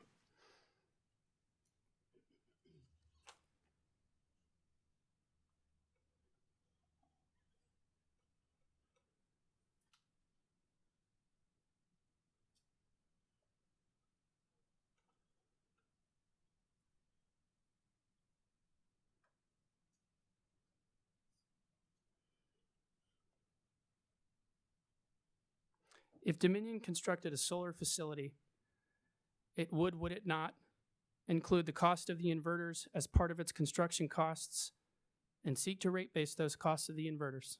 Is that right? If we built a solar asset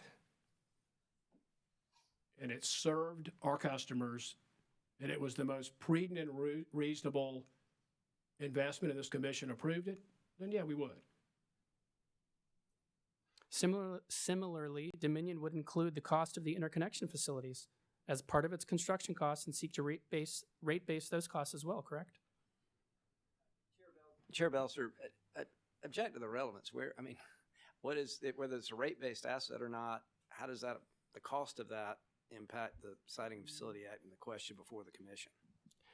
Mr. Spear? Chair Belser, I actually believe that you addressed this with one of the lawyers yesterday.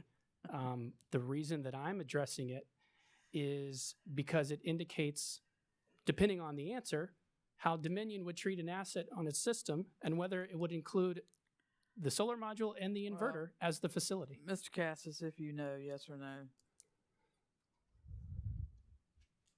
Repeat the question. Well, you've already answered it for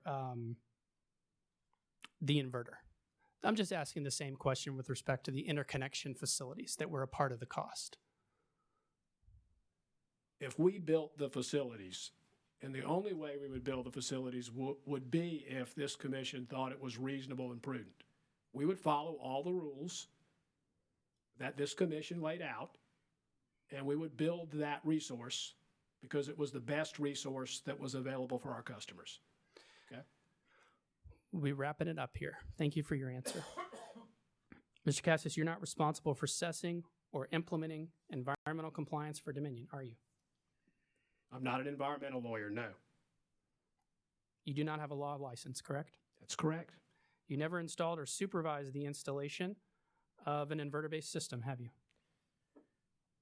Definitely haven't supervised. I've definitely been on site when we've commercially installed. So I've been to a number of sites. Have you ever pulled a building permit for a solar facility?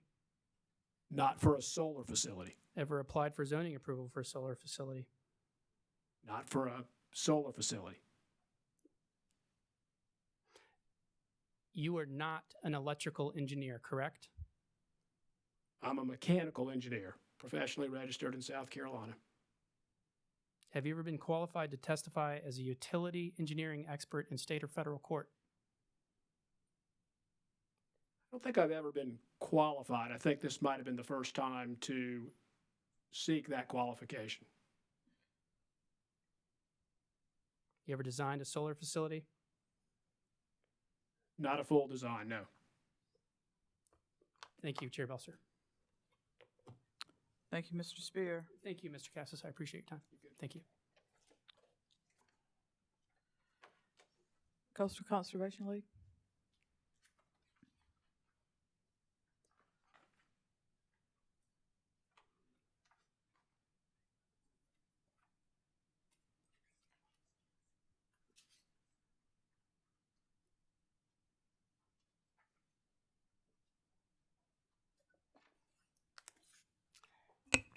Good afternoon, Mr. Cassis.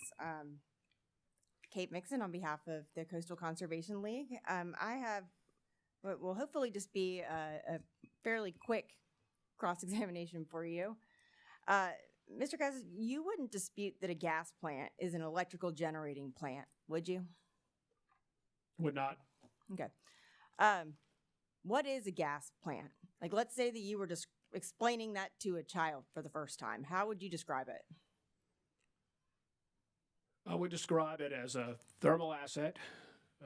Doesn't harvest the sun like a solar asset. It takes a combustible fuel, it ignites it, takes the energy that is a result of that combustion, and that combustion would then transfer energy into rotational equipment, which would then produce electricity and send it to the grid. Okay, and so it would be all of those things. All of that whole process would be the gas plant, right? I'm not sure Let me put it this way. Is a combustion turbine, just the turbine, is that a gas plant? I think of that as a gas plant, yeah. Just a turbine by itself, sitting somewhere. That's a gas plant? I don't know. I guess you could extend the definition to any number of accessories. You could actually say the gas pipeline is part of the plant. I don't know. Well, part of. I'm saying, Yeah. Is it a gas plant? Is a combustion turbine on its own, is that a plant? A gas turbine? Yeah, I would call a gas turbine a plant. Okay. So what about a decatherm of natural gas? Is that a gas plant? Decatherm is not, I wouldn't describe a decatherm. It's actually a BTU measure of energy. Okay. It's a completely, that's different. Okay, but you said earlier that you'd also say that a pipeline was a gas plant. No, what I said was you could consider that depending upon how big you decided to reference or what you decided to call a facility. A pipe is very different than a decatherm, which is a measure of gas. Those are two different things. Gas goes in the pipe. Right. Okay. Well, let me ask a different question. When Dominion builds a gas plant, why do you do it? Customers have a need for reliable energy. They want the lights to come on. They want us to provide the most reasonable and prudent investment to serve their needs. Okay, so you don't build a gas plant just to burn natural gas, right?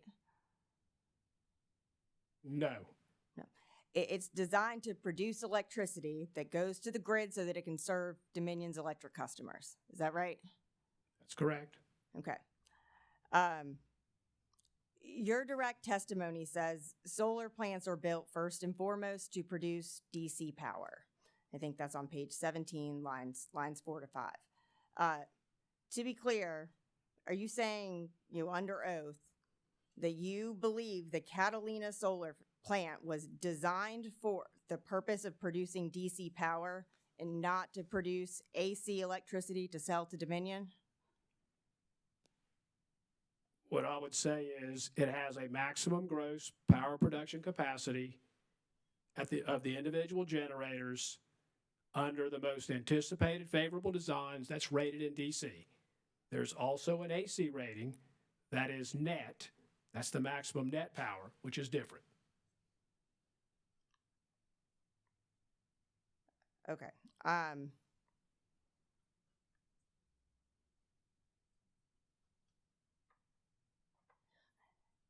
If a solar plant was designed to produce DC power, wouldn't they not have any AC inverters at all? It's DC and AC design, but it's not, you don't just exclude. You literally, if you look at the single line drawing, for instance, for Catalina, it shows a design. It's an excellent design. It's got AC and it's got DC. It's got an entire nameplate section of a system summary, and it shows it all. So it's a system. But it does have DC for sure. And it's panels that are spec'd. It's 100,000 kW of panels, 100 megawatts DC of panels that are in that. There are other things that are in there too, but they're all in that single line. Okay, so I'm going to go back to our discussion about a gas plant here. Would you disagree that a gas plant, in the way that most people would think of it, would be the parts, the pipeline that brings the gas into the facility? It would be the way that gas gets put into the combustion turbine. It would be the turbine itself. It would be things on the other side of the turbine that eventually deliver that power. Would you not dispute that is a common understanding of what a gas plant is? Any individual component could not achieve the goal or the reason that you said Dominion builds a gas plant, to deliver power to customers. Is that right? Yeah, when I think of a gas plant, I think of that facility. But it's not like a 600-acre footprint. It's just that facility and the associated appurtenances. That's it. Okay. So all of the units together that produce power that goes to the grid so you can serve your customers. That's a gas plant, right? Yeah, I'm not trying to evade your answer, but I mean, turbines come in different sizes.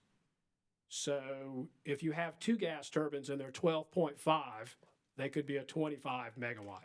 And maybe that's what you're getting at, is that it could be multiple turbines together.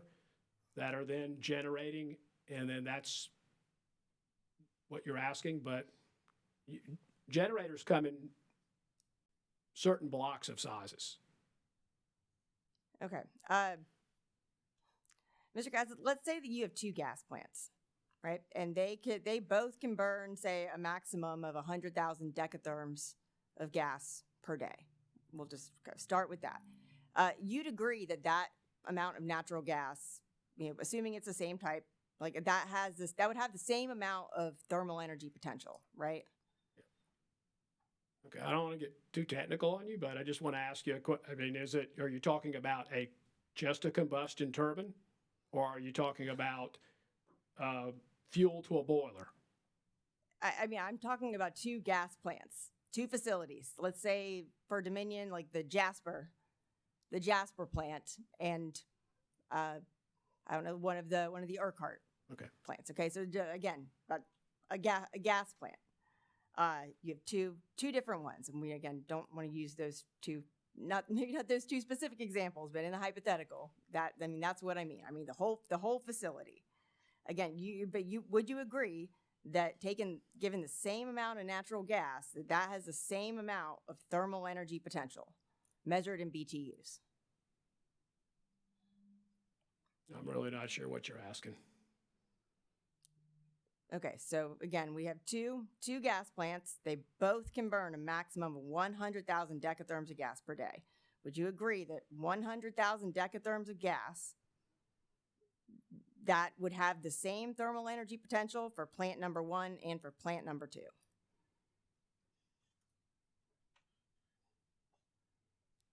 In BTUs. Respectfully, again. You're not making any sense to me. Okay. Chair Belser, I think we may be able to help. We're not going to object, but I think there's a translation, and I'm happy to help you if you want that to see if you can get your question answered. I think I can actually just move on to a different question here.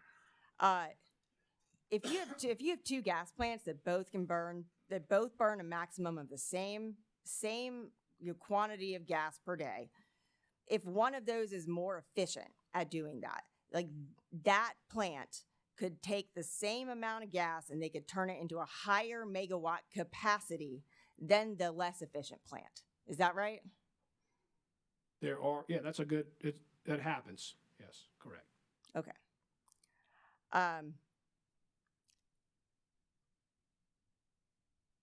So you talked a bit about HVDC lines in your testimony. I just want to, again, kind of make sure I understand. Are you saying that the Catalina solar plant, as designed, that is capable of delivering power directly to an HVDC line? Absolutely not. Okay. So in other words, they would have to change something in their plans. There would have to be additional equipment for it to be able to do that. Yeah, I'm making no representation of such about Catalina. Okay. You can convert AC current to DC current too, can't you? Oh, yeah, you can. Okay. It's a converter. Right. So a gas plant could also potentially send its power to an HVDC line, couldn't it? You would need to convert it to DC. So it would require additional, specialized equipment to do that. Is that right? Yeah, if you're gonna build a high voltage DC line, there would be some reasons why you would do it. Then you can convert AC to DC. You would put a series of converters. There's a $8 billion project in New Mexico right now that's going to deliver energy to Arizona. It's a SunZia project. It has via DC, high voltage DC, it will have 500 some miles of transmission operated at 525,000 volts DC. Okay, but so to be clear, in order for a gas plant to be able to send power to a HVDC line, there would have to be changes to how it is designed in order to do that. You have to design a system, yes, correct. Okay, so in your testimony, you describe a number of changes that could be made to a solar facility that could theoretically increase the amount of power. If a facility would have to be changed in some way, that isn't what it's designed for, is it?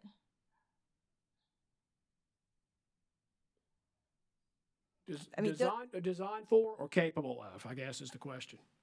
Well, is it designed for? Yeah, I think design is one thing. I mean, there's a whole, is it capable of? Let me rephrase the question. So I guess if a facility would have to be changed in some way, I mean, those would be changes to the design. You would agree with that, right? Yeah. For example, if you had a solar DC project and then you decided to add 60 megawatts of battery storage to it, DC coupled.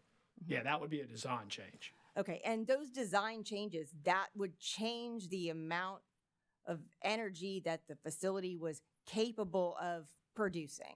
Is that right? It could. It definitely could produce DC. It could definitely fill that battery up. It could do it at its full DC capacity.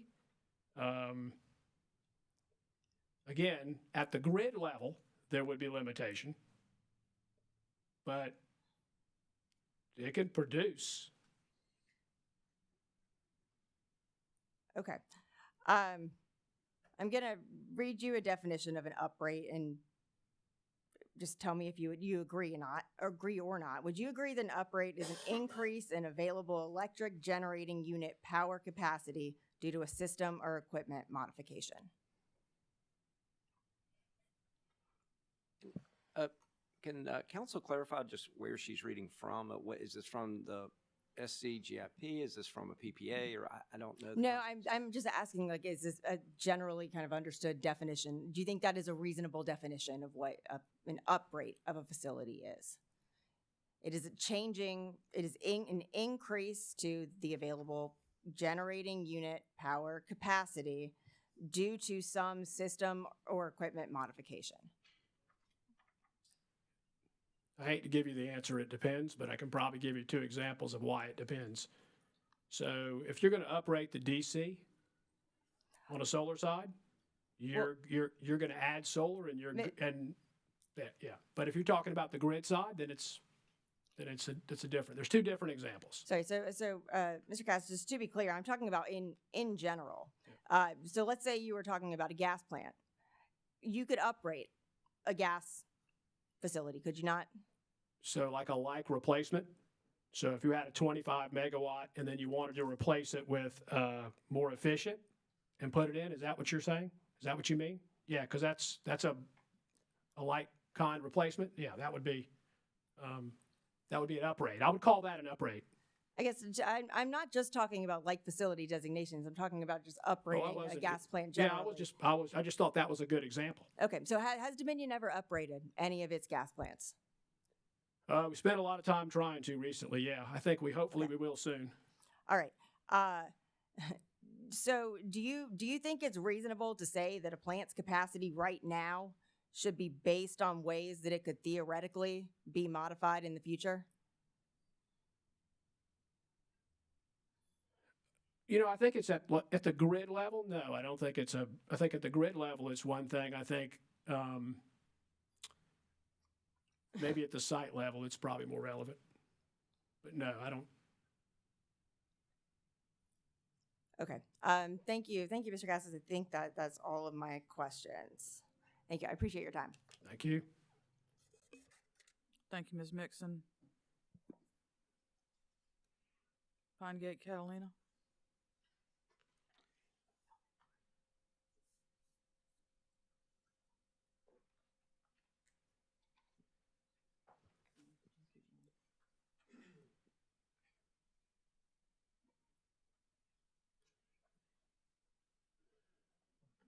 You need a break? No, Mr. Torini, before you begin, can we take a 10-minute break? Thank you. Let's take 10 minutes, please. Mr. Cassis, you may stand down, stretch your legs, just don't talk about your testimony with anybody or allow anybody to talk to you about it.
Welcome back to the Public Service Commission as we continue in the hearings in docket 2023-38E and 2023-39E. Let's take a roll call of commissioners.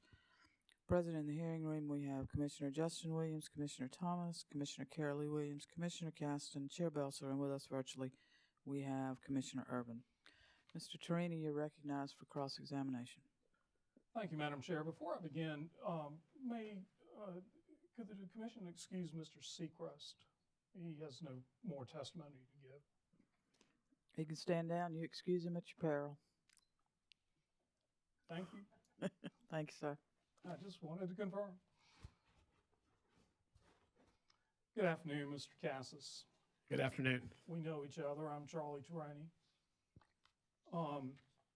Mr. Cassis, you mentioned earlier today, I believe in response to Mr. Spear, that it wasn't Dominion's role to give advice to interconnectors, to generators regarding the Siting Act. Did I recall that correctly? Yeah, they can pay for things like grid analysis, system study impact, but not Yeah, law. but we're Right. talking about Siting Act. The Correct. requirements Thank of the Siting Act. Yes. That's not what you do. And do you know who John Folsom is? He goes by Eddie. I know Eddie, yes. And he was, in 2022, the senior market originator for Dominion. Is that correct? I don't know his title, but I do know Eddie, yes. Okay. Yeah, that's his role. And he works for Dominion. We agree on that. That's correct. Correct? Deals with solar developers? Yep, he does the commercial negotiation, not the interconnection, but the PPA. Thank you. I'm going to hand you exhibit number 5 to Mr. Seacrest's testimony that was admitted earlier. And I'm not going to ask you to read it, but if you could follow it with me. This is an email from Eddie Folsom to Jeffrey Seacrest dated November 28th, 2022. Do we agree on that? That's correct. Okay.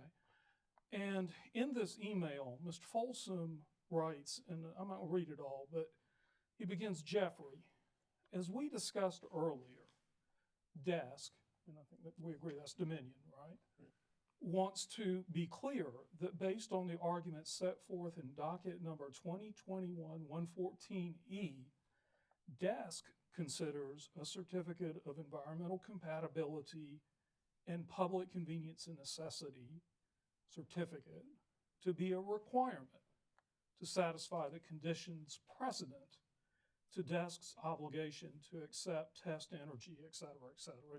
Did I read that correctly? Yes, you did. And the next underlined sentence I have says, as such, DESC will assert its right to require a certificate to satisfy such conditions precedent for Wolf Pit, Catalina, and the Bear Creek projects. Would you agree with me that I read it correctly? You read that correctly, Mr. Torini. Okay. And in this email, would you agree with me that Mr. Folsom is informing Catalina of its views of the Siting Act requirements? Yeah, subject to the actual positions that were taken in the order that came out of that 221. That's fair. Yeah. But you'll say that, but you agree with me that DESC, according to Ms. Folsom, was asserting its right to require a certificate. Yeah, based on the outcome of that. Thank you.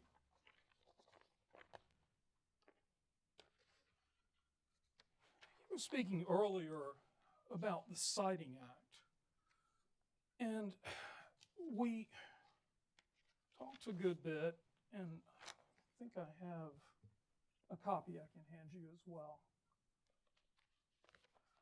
about grid level applications of the Siting Act. Is that correct? We talked a lot about grid level. That's correct. Okay. There was a distinction that you made about facility requirements and whether they were at the grid level or the site level, correct? That's correct. Correct. And your testimony goes into the Siting Act's requirements. That's why you testified in this docket. That's correct. And we're looking here at a copy of Section 5833-160, which is a part of the Siting Act. We agree on that, right? We do. And 5833-160 sets forth the requirements for the commission to grant a certificate. We agree? We agree. Okay. And in subsection A of 5833-160, the first requirement is the basis of the need for the facility. Correct? That's what it says, right? I read that, yes. Yeah, okay. And the need for the facility, would you agree with me, is evaluated at the grid level?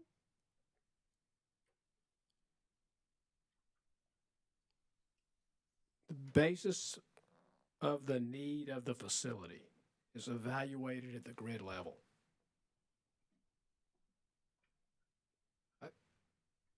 I can accept that. I read all those conditions together. I understand. We're just talking about one condition at a time. Okay. The electric systems level, if Dominion were to come in and say apply for permission to site a combined cycle gas plant, as I think it's thinking about doing, it would have to show that it has a need for it, right? Yeah. So I agree on A. Okay. And the need is the need to meet the utility's generation needs. Do we agree on that?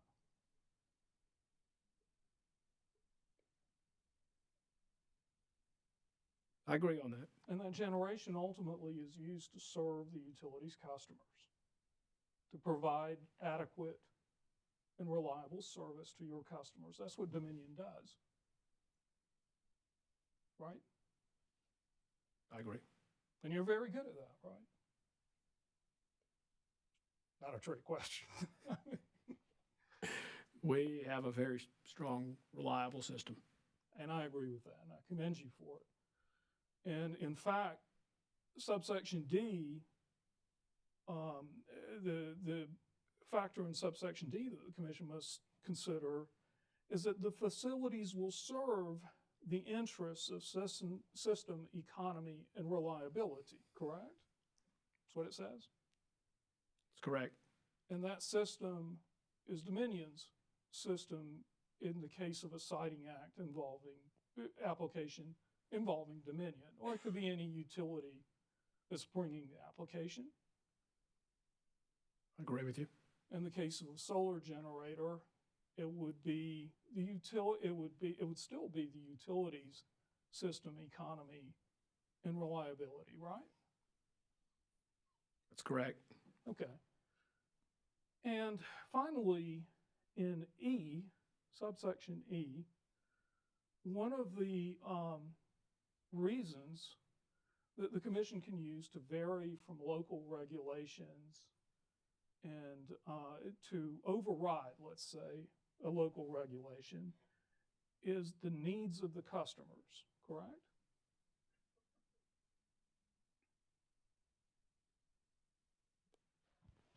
Yeah. We're Intuitively, and then I just needed to read it just to make sure course. it said there. Yeah. Take your time. And the needs of those customers in the case of, say, if Catalina were to have to bring, well, if a QF were to have to bring a siting application, the needs of those customers would be the utilities customers, correct? Ultimately. I think that's how you'd evaluate it. Okay, so we agree on that. And those customers are served by the utility system, correct? Correct. Okay. And in Dominion's case, that system is an AC system, is it not? Currently, the grid in South Carolina is AC. Good.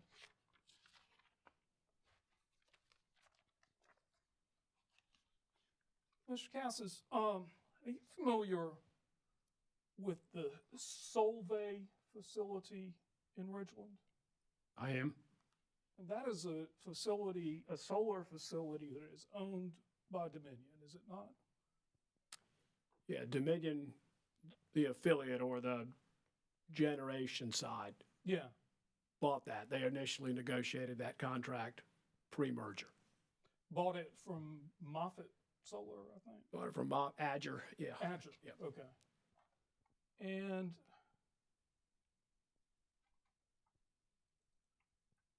Dominion, and you said it was pre-merger, but Dominion also, I'm going to put something up on the screen, if I may, from the computer. Thank you. I'm showing you here an announcement regarding that says Dominion Energy officially dedicates South Carolina's largest solar facility in Jasper County. It's kind of cut off on the end, but I think we can get to the point that I want to talk about. That facility was a 71.4 megawatt facility, according to this announcement. Does that match your knowledge? Yeah, it does. Okay. And do you recall if the footprint of that facility was about 900 acres? Does that make sense? I believe it was very close to 1,000 acres. Okay. That's right. Right. And do you know what the DC rating of the facility was? I don't, but since I'm a utility engineer, I'm going to venture it was right at 100 megawatts DC. And that would have exceeded the Siting Act threshold that you say applies to Catalina, or at least that Dominion does. Well, I don't think we're saying it applies. We're saying under that Orangeburg case, it opened some questions which we just wanted the answers to. Well, Dominion intervened in that Orangeburg case, did it not? It did. Dominion took the position in the Orangeburg case that the threshold in the Siting Act was measured in DC and not AC, did it not? No, precisely, but I could generally That was agree. your company's Right. position. So, Yeah. and Dominion told Catalina that it was going to assert its right to require a certificate because of Catalina's DC rating, correct? Post the Savion order, which then had the question, which was raised by the commission. If we had more data about the AC or DC, we would be able to make some determination. So it's your position, it's Dominion's position, that the DC rating is what triggers the Siting Act. I think that case, that order opened the question. Well, you opened the question when you intervened, to be fair, but, you advanced your position. You say the commission's order opened the question. I'm not sure, but I'm not here to debate that. But I guess my question to you is, given Dominion's position, do you have any plans to apply for a Siting Act certificate for the Savion case? For the Savion case? For the Savion facility in Ridgeland, Mr. It's the Solvay. Solvay. You're right. I got them confused. Well, anyway, the Solvay facility, are you going to apply for a certificate? So, based on what the Siting Act actually does, it's supposed to be done before any construction. Right. So that cat's out of the bag. Right. I'm not saying I can go back. Right. I don't. Actually, it was the counterparty. I was the buyer in that contract, And Mr. Trady. That's right. And as the buyer, you would have done due diligence. I think it opened up the question. I think what you're referring to in the Siting Act is and really what ultimately got triggered in the Savion case was, look, we're uncertain about that. We had more data we could take a position. So are you saying it's too late to apply for siting for this one in Richland that you built in 2000? Well, technically, it's commenced to construct. I see. I- Okay. I'm making no representation about looking backwards. I'm just saying, Okay. you know, is that, But you haven't turned it off or anything, just in case you get clarification, have you? no. Okay. Now, in your testimony, I want to switch gears a little bit, because I just want to clear up some language. In your testimony on page 4, and I can give you a copy of it.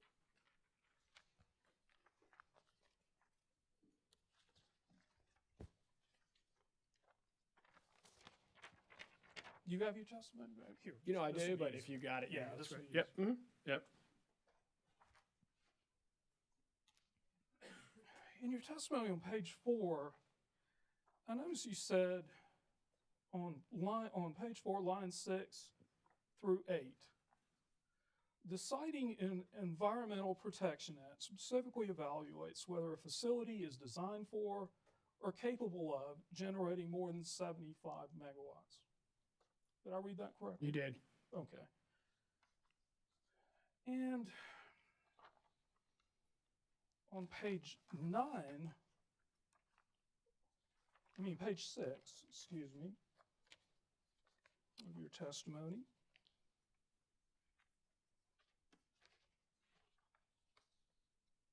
getting a little scrambled here.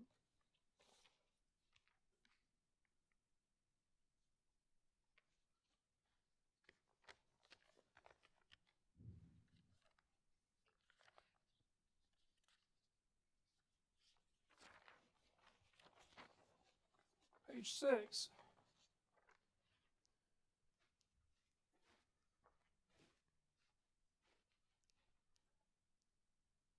You said, given that the Citing Act and Environmental Protection Act specifically evaluates whether a facility is designed for or capable of generating more than 75 megawatts DC, DESC recommends the commission evaluates the facility, and I'm just stopping there. But that's your description of what the Citing Act requires, correct? At least in part. Yes. Okay. Page 9.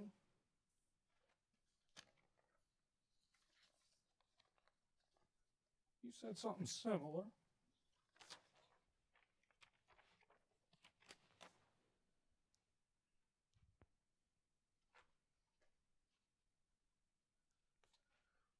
And on page 9, similar language, the DC capacity of the project describes what the project is designed and capable of. We agree that that's what you said? I agree. Okay. Thank you.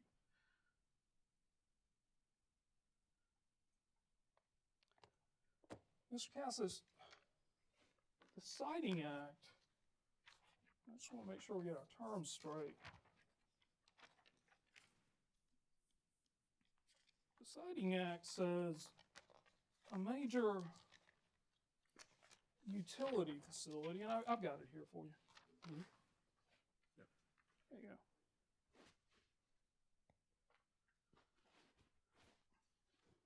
And this is 583320, Section 2A, and it says the term major utility facility means for an electric generating plant and associated facilities designed for and capable of operation at a capacity of more than 75 megawatts. You agree with me? That's what the law says? Yep, that section, correct. Okay. Because what I noticed, well, let's not worry about that.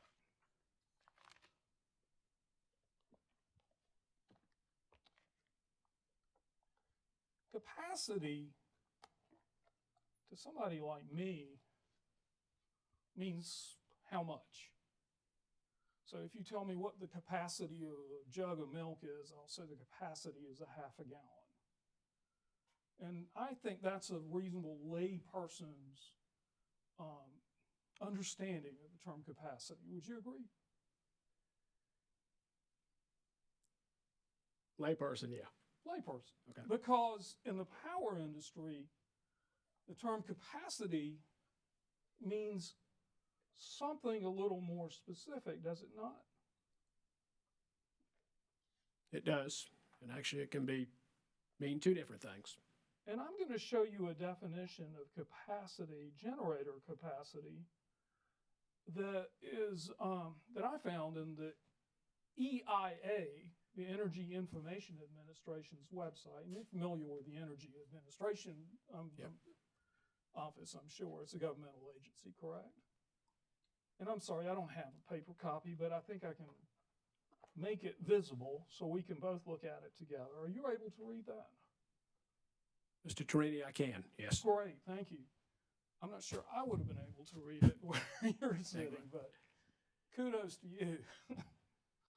So capacity means the maximum output, according to the EIA, commonly expressed in megawatts, that a generating plant, and I'm going to have to, the generating equipment, forgive me, can supply to the system load adjusted for ambient conditions. The system load, again, is what we were talking about earlier, right? It's Dominion's load in your case, correct? I agree with that. And so when the Siting Act speaks of capable of operation at a capacity, if we use the EIA's definition, we're talking about capacity being capacity that will be contributed to Dominion's system, correct? When you talk about the grid level, Right. yes. And that's an AC system, is it not? Currently, it's AC. Mr. Cassis, thank you very much. I appreciate your answering my questions and taking the time this evening.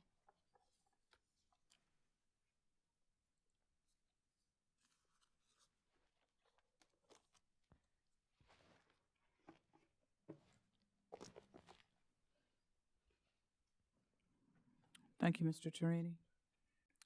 Duke Energy, any cross? No, Madam Chair, thank you. Thank you. Office of Regulatory Staff. Thank you. Before we begin with Commissioner questions, I just wanted to give we'll probably try to go to about 6 or 6:30 this evening so that we can hopefully finish tomorrow. So just if you need to plan, or let us know. So, Commissioners, questions for Mr. Cassis? Commissioner Thomas. Thank you. So just to follow up on the last question, you said, I believe, that there's more than one definition of capacity, but I don't believe I heard you provide the other definition. Could you do that? Yeah, sure. So when I think of capacity, there are actually two ways to think of it. One is availability and what's available to be called on. And you use that definition in the resource planning kind of discussion. And so that's often thought of as gross or available. So that definition matches. And then there's just capacity as how much is it? And I think Mr. Torini did a good job of like how much space or how much, and I think that's the way I think of those two definitions. So capacity, for example, and it's clear in like a FERC form where you talk about gross capacity. I think I read that one, from Bowman, but it has actually it uses the word capacity. It's a solar plant, so it's the maximum gross power production capacity at the terminals of the individual generators under the most favorable anticipated design conditions.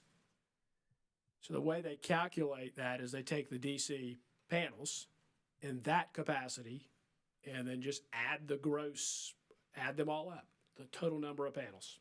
That's how they get it. And I think the other definition is capacity is what you call on or needed in a resource plan, capacity. Okay. Thank you. That's all I have. Thank you, Commissioner. Commissioners, questions for Mr. Cassis? Commissioner Caston, I see you reaching. Thank you, Madam Chair.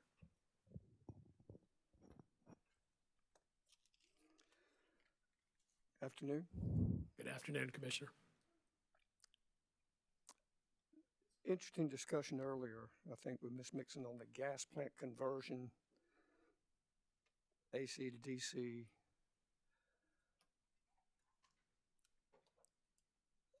Thinking about that, if a gas plant conversion, which would go from AC to DC, assuming it was going into a DC transmission line, with the gross capacity, the design for capable of operation capacity, be the same if this were a 100 megawatt gas facility, and it's going to be converted to put energy into a DC transmission line. Whether it was putting the energy into a AC transmission line or a DC transmission line, would the gross capacity, the gross generation capability of that 100 megawatt gas facility change? Would it be any different whether it was putting in DC or AC?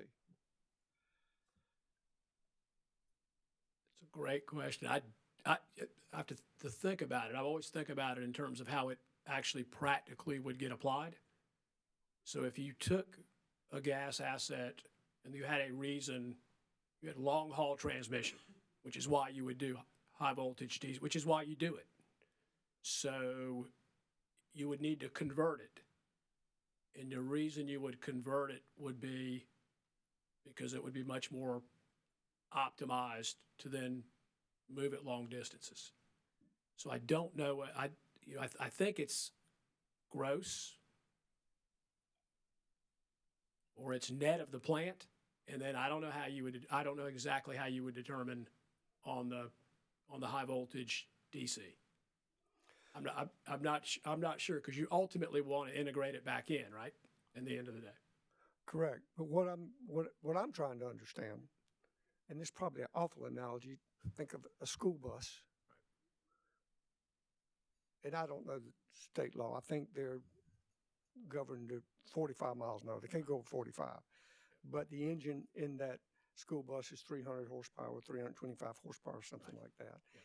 Yeah. It can only go 45 because the state says it's got to have that restrictor plate or whatever.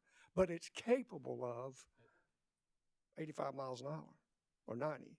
Correct. Well, I'm saying whether you do that or not, the engine doesn't change. What I'm trying to determine is in a generation facility.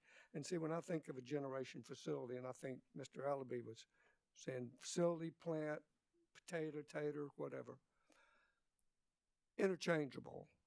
What I'm trying to understand, knowing that there may be some differences between a conversion, going from AC to DC, and a solar going to an inverter from DC to AC, I mean, something happens. Will the generation facility itself, the generator, let me back up before you answer that. What's a generator?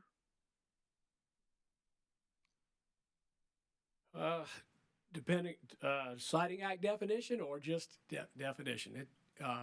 For general, what does it generate? Yeah. What's a generator? Yeah. So a generator takes air, water? Useful form of energy, and in the sense of the electric system, it converts that form of energy to energy that can be used in an electrical sense. Okay, since we're talking about electrical, a generator generates electricity. Is that correct? Correct. Generates, if you were thinking of a generator in terms of maybe a generator that drives some type of mechanical device, then it would be it's energy. It's taking energy and then moving it to some other device, which then can use it for usefulness. Okay.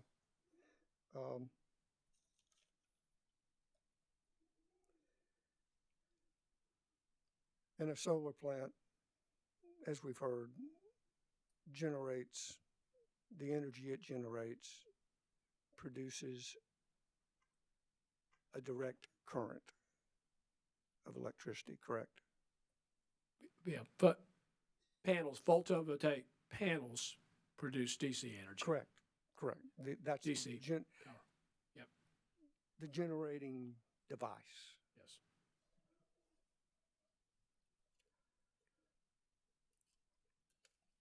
Yes.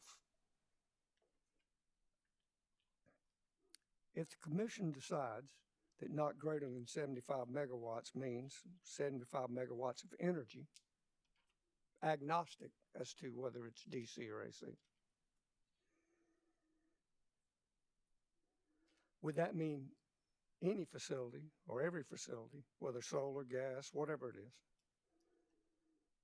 that exceeds 75 megawatts would come under the Siting Act? I think the commission would administer it fairly either way. I mean, if you use the definition 75 as it's written without regard for AC or DC, and you administered it, it would administer across all applications that way. And I would assume, I feel fairly certain you would do it fairly. Somehow I thought the answer was going to be a little shorter than that, but 75 is the number that's in there. I can't make it 80. It's I can't 75. make it 60. It's 75, and there's no AC after it. It's just 75. Okay, so if 75 megawatts of energy, 75 megawatts, agnostic, is the number in the Siting Act, would any facility that generates 75 megawatts of energy fall under the Siting Act, in your opinion, as an engineer for an electric utility? Yeah, I think it would.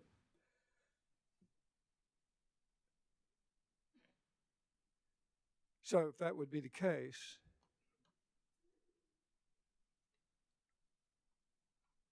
then the utility or the private solar developer or whatever private energy developer would have to meet the certain requirements of the Siting Act. Is that correct? Yeah, and that's yeah. Not just accumulating whatever studies have been done. Yeah, it would. The path to approval would be. Is it needed? Yeah, the path to the approval would then be through. They would require the certificate. We require the certificate because of the size assets we build. Again, not they. Yeah. Everyone that fell into that category, regardless of whether it's utility or private developer, correct? So this is not unreasonable at all. You could build a 50 megawatt AC and a 74 megawatt DC, and that would fall outside of the Siting Act. Let's say that again. You could build a smaller AC, but still relatively large, but more DC as long as if you used your interpretation, which was agnostic to AC or DC. Well, you're familiar with the Siting Act, I think you said, are you? I am. Does it say AC or DC anywhere in the Siting Act? It doesn't say AC. It says neither. It just says megawatts, 75. So if this were the case, whether it's Dominion, whether it's ABC developer, whether it's Duke, no matter who it is, would fall under the same law requiring the same things.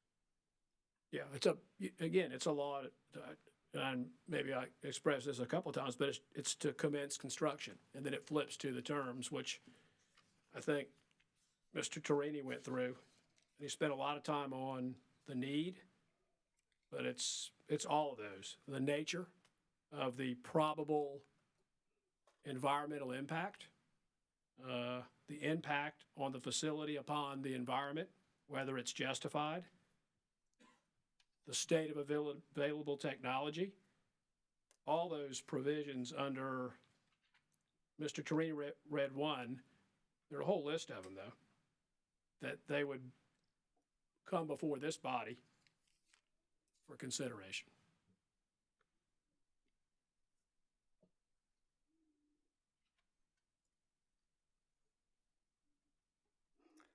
Okay, now I was going to talk about capacity some, but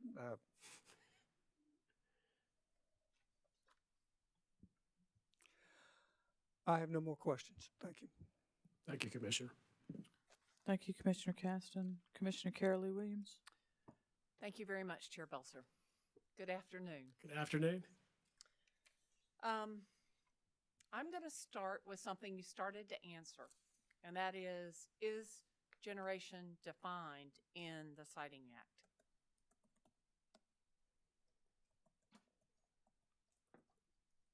So the Siting Act, it actually has a definition, has a term, and it's major utility facility. Mm-hmm. And then it actually says, what does it mean? And then it has electric generating plant and associated facilities designed for or capable of operation of a capacity. So it calls it electric generating plant and associated facilities designed for or capable of. I don't think I can't unread those and separate those out. It also, as far as major facilities, has a second provision, and it's a major facility is an electric transmission line and the associated facilities operating at a voltage of 125 kV. So those are the major facilities. I could probably give you a definition, but in the context of the Siting Act, that's really all we're talking about. Okay. How would you define associated facilities?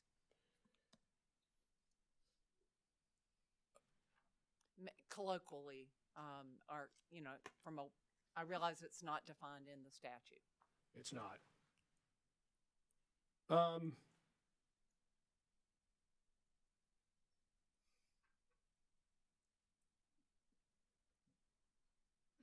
I think it may depend on the technology. I think this was written in 1971. Mm-hmm. So I think it depends a lot on the technology. Okay. Is how you would interpret that. There's a lot of discussion about legislative intent. This is an Environmental Protection Act. So what was the intent of the legislature with respect to environmental protection? Do you want to take that any farther with what you think that might mean for what associated facilities means? I think all the attorneys would chastise me, saying I would be practicing law, but I can read the title. No, there's no need for you to do that. I was really focusing on the associated facilities, which I think you do have some expertise in. Yep. But I understand if that's as far as you want it to go. Yep. You started to read the element of the Siting Act that relates to transmission. And you don't need to look at the Siting Act for that, but I kind of want to go back to your attorney's introduction of a high voltage DC line. Are there any high voltage DC lines in South Carolina? I don't know of any currently. And I think it's accurate to say that the system is dominant AC. It's been the way the United States entire system was built. But I think it's also fairly evident that as you begin to think about other technologies and forms of generation, I mean, I didn't make the project up it's going from New Mexico to Arizona. We work with Quanta Services. They're building the project. That discussion's been there for a while. So there's a reason for it. As you harvest more energy, it could be renewable, whether it be wind, solar, then again, assuming the economics work and you need to move it a long way, that's one of the ways you would think about doing it. So is there any HVDC planned in South Carolina? I don't know of any that's planned. I'm going to switch gears now, but thank you very much for that. On page 4 of Appendix 1 to the Interconnection Agreement, I don't know that you need this, nameplate capacity is clarified as for inverter-based generating facilities, the maximum rated capacity or nameplate capacity shall be the sum of the inverter's maximum rated capacity AC in megawatts. What is Dominion's position on nameplate capacity and how that's different from the interconnection agreement that the company signed with Catalina Solar? Has something changed? No, I could probably try to explain the point that Mr. Spears was making, but I mean, in the end of the day, it's interconnection is about connecting to the grid, which, as I said, is a dominant AC system. So I'm not arguing that at all. That's how you study interconnection. You study as it impacts your system. That's the only way you could study it. So we were here today really to talk about the Siting Act and environmental protections. Right. And actually, technically, it's before stuff gets built. Right. And what requirements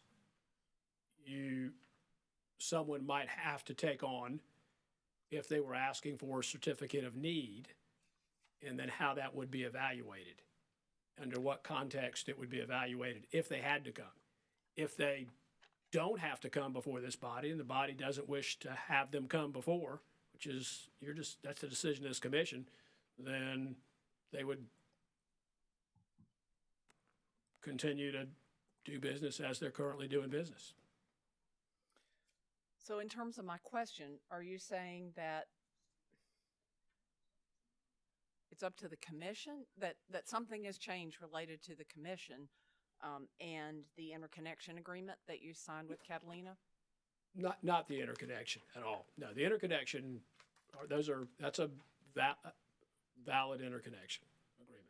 I think what's actually, see if I could maybe connect the dots.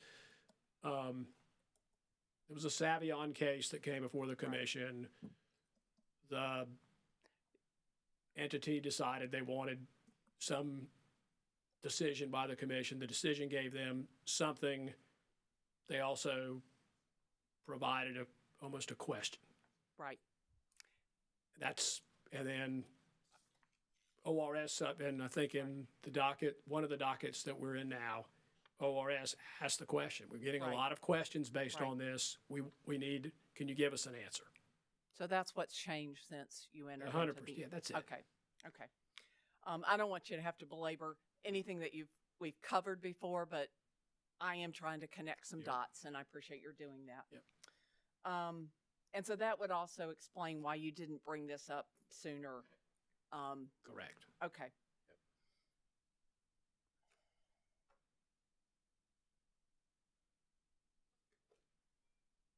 and why you also began to collect the dollars associated with the evaluation and the commitments on the part of Pine Gate. Yeah, we always do that, and we always negotiate. We're always negotiating in good faith. I mean, the sequence of the way the contracting works is typically it's interconnection first, and then it's the commercial terms or the PPA. There's two paths. And one path gets you to the physical grid connection requirements, and then there's another path that gets you to the commercial terms. You ultimately need really both of those pieces of paper to essentially get a return on your investment and complete your project.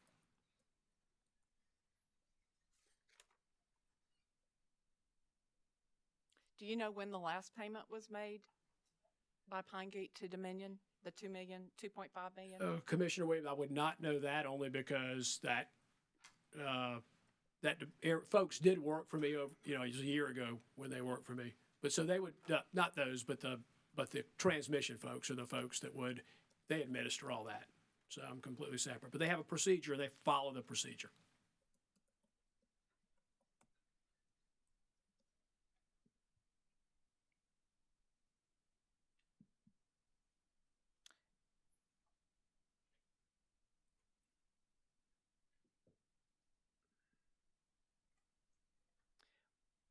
If we were to determine that the 75 megawatt threshold was found to apply to DC in some manner, would it make sense to exempt prior agreements?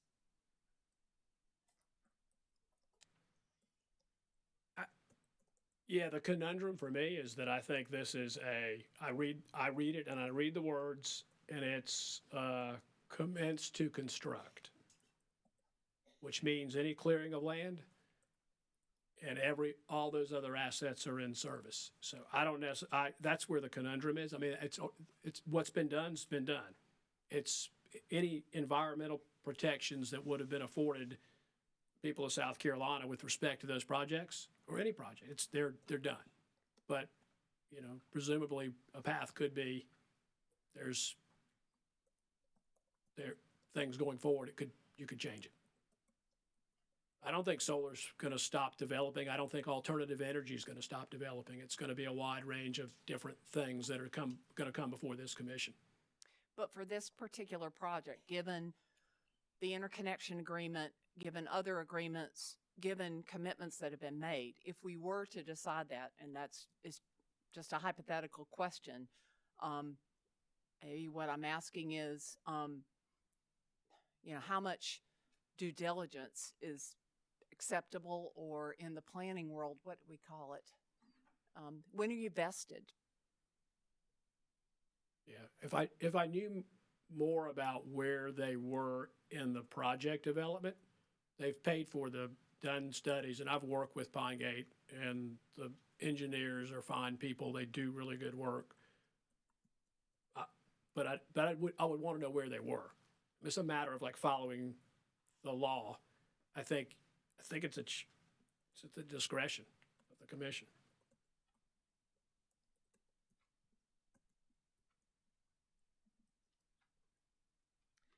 Can Dominion detect, and I think you've already testified to this, if more than the nameplate is output?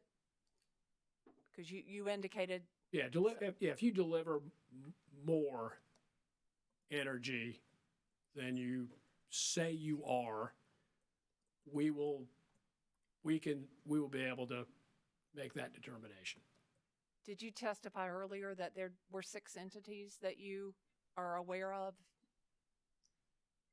that have done so? 5. 5, okay. I recount. Yeah. And within the past, how long? I asked the transmission folks that question. I mean, I remembered one of them. 10 years, 5 years, 1 year?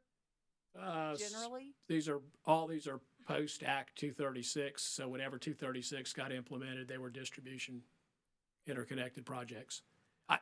My point was that are they capable of? They did. How quickly do you know?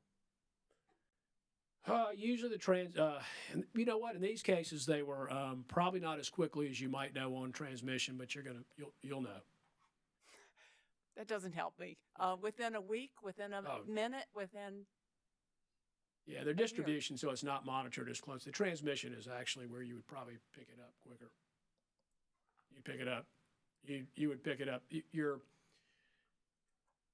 you're balancing a system, and there are a lot of inputs and they're intermittent, you're thinking about the aggregation of all those resources. Clouds come through, drop off. You're balancing the system. You're making a determination of what other assets you might need to operate to make sure everybody has power. So you're probably looking at it a little closer, but you're probably gonna, maybe not immediately, but you'll eventually true it up. Okay, but eventually true it up, define it. I mean, I'm not asking for a pinpoint, but. They'll go back and look at, if you'll look at an hour. I don't know how often they look at each hour. They're not, none of those instances were gross instances of, there's not like a willful, definitely not. They just had inverters grid-based inverters that operated in error. Okay. So there could have been any number of reasons why. The grid changes, and that's where they're sending that AC power to.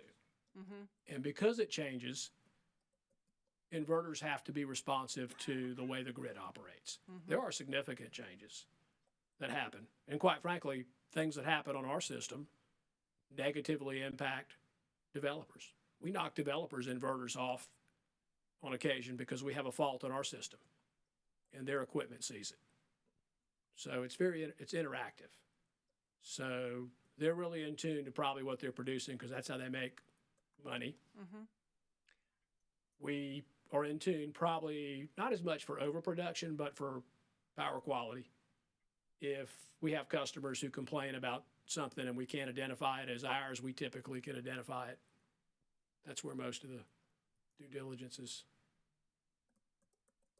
Okay, I'm going to ask one more time. Okay. How quickly are you going to see that in a ballpark estimate? I wish I could answer your question because I'd have to ask the transmission planner when are you going to see it?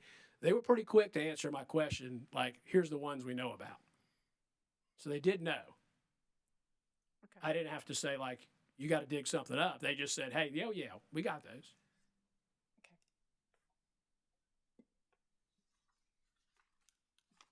I don't have many more. Okay.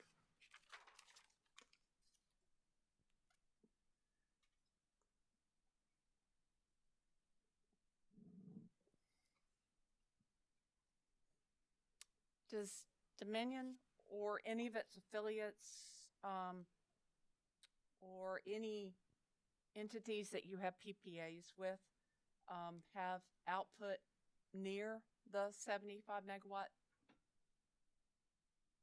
AC threshold? Almost everybody goes right up to the 75 megawatt AC threshold on the interconnection, right to it. And do you know how much DC those facilities produce? That typically it's not, there's some things with land and ultimately the size of the inverters. And I think the prior witnesses did a good job of describing how they technically size the DC side. But I would say it's generally around 1.3 times. So I always think of it as it's somewhere in the 95 to 105 range of DC for that asset. I think some of my concern is just based on we've done it one way and changing things at this point. And so I found it interesting to see the 2023 IRP sheet that was in the materials that Sasiba gave us. And of course, I'm not opening to the right tab. Maybe 5. And the very last page that indicates Dominion utility scale solar resources added in 2020, 2021, and 2022.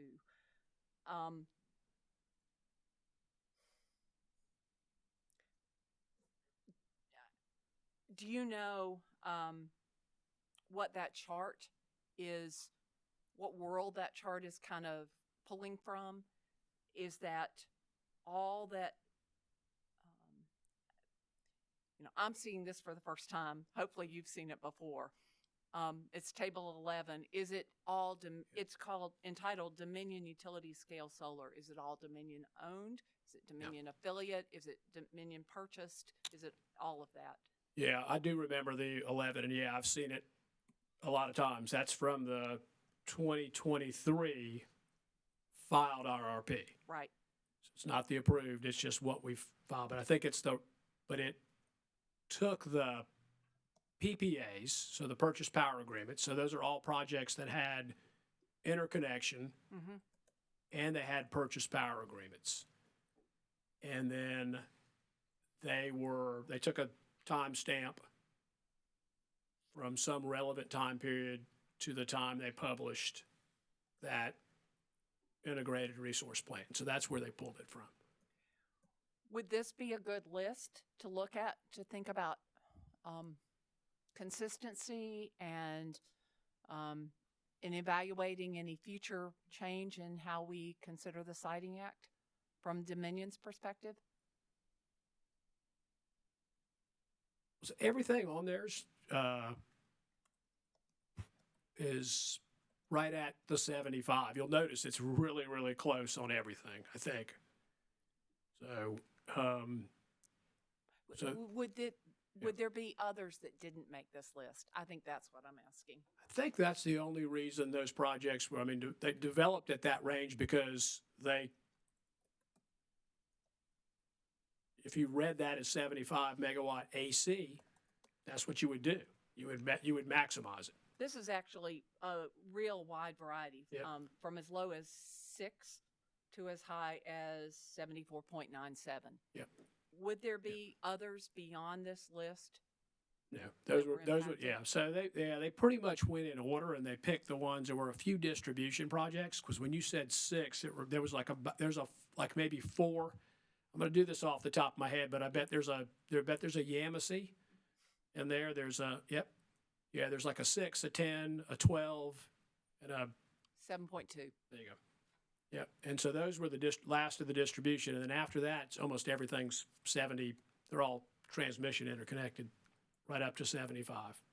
So this is a good list to think about precedent and what has already been approved in the Dominion's territory. By the way, all those distribution interconnected projects, none of those projects require, no matter how you read the Siting Act, right? Right. The DC would be well below the 75. Thank you very much. Yep, good to see you again. Yeah, good to see you. Commissioners?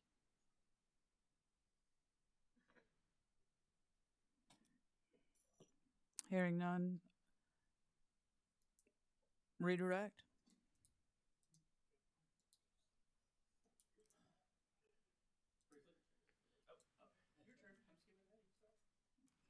You had me confused there for a moment, Mr. Spears. I'm not Ashley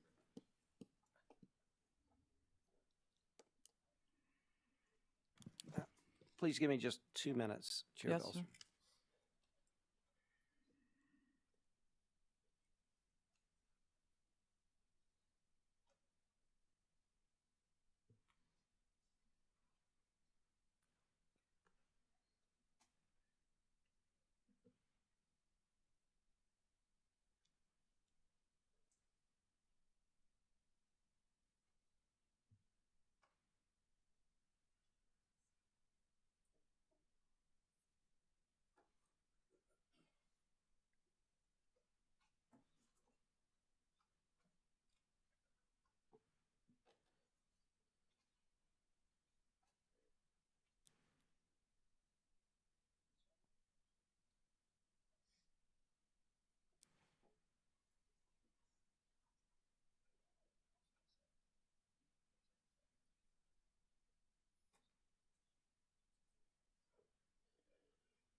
Chair Belzer, I'll be very brief. I have a very limited question and limited in scope. Mr. Cassis, you were asked a couple of times about the SCGIP, correct? Right. Correct.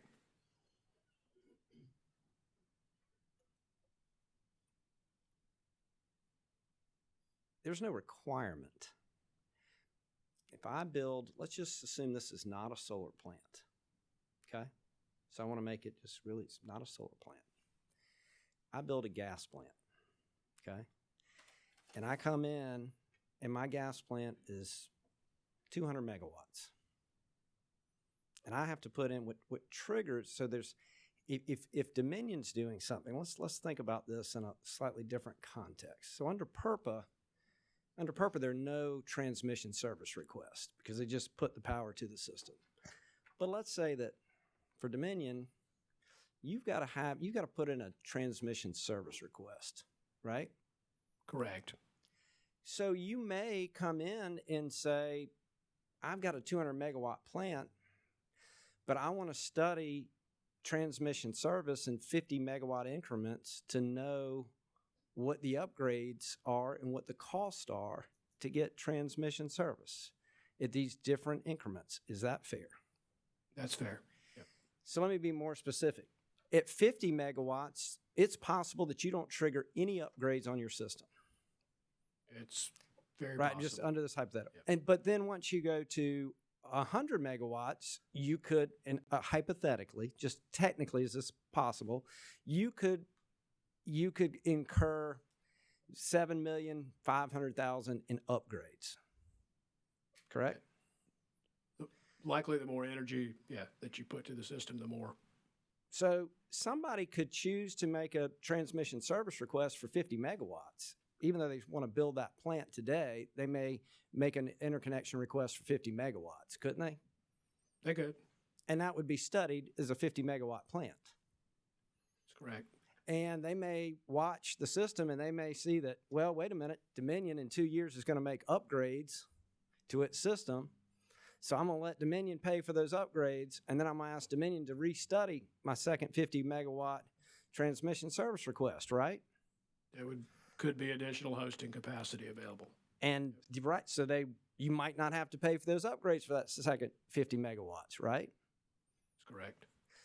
So you can't look at a transmission service request, you can't look at an interconnection request as having any bearing or telling you any information about the design for capability or gross capability of a generating plant, correct? Objection, leading.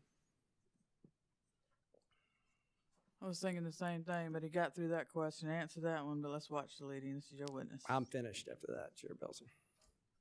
Yes. Okay. I don't have anything further. Thank you so much. Very limited recross. If I may, thankfully, I don't have any questions for Mr. Cassis before he is excused. I have it in my head that I did not ask the chair to take judicial notice of the Form PPA. And if there's no objection, I would ask that the chair do that now. Any objection? It's the Form PPA. Okay. Thank you. Mr. Cassis, you may stand down. Chair Bell. Mr. Gissendanner. Just one point of clarification. Mr. Cassis will still be back to present rebuttal testimony. I would just like clarification on whether we can speak with Mr. Cassis. Not about his testimony. Before he gets back on the stand. He's under oath, and I mean, we know. But can we speak to him about other things like? Oh, as long as he's not talking about his testimony. But we can speak to him about our questions that we may want to ask other parties. Yes, sir. Thank you. Yes, sir, but not his testimony. Sir?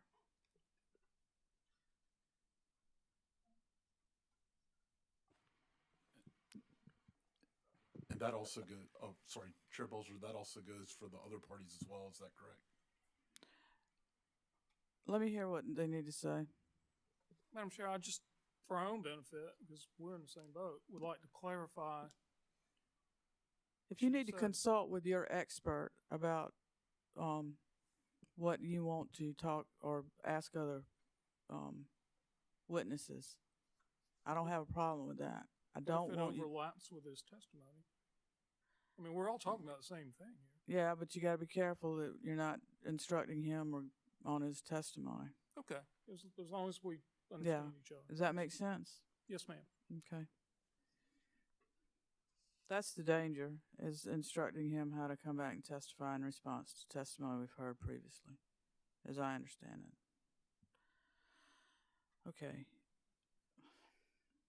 That was Dominion Pine Gate. Are you ready to proceed with your rebuttal? Are you putting them up as a panel or as individually? What did he just ask for? The PPA form period.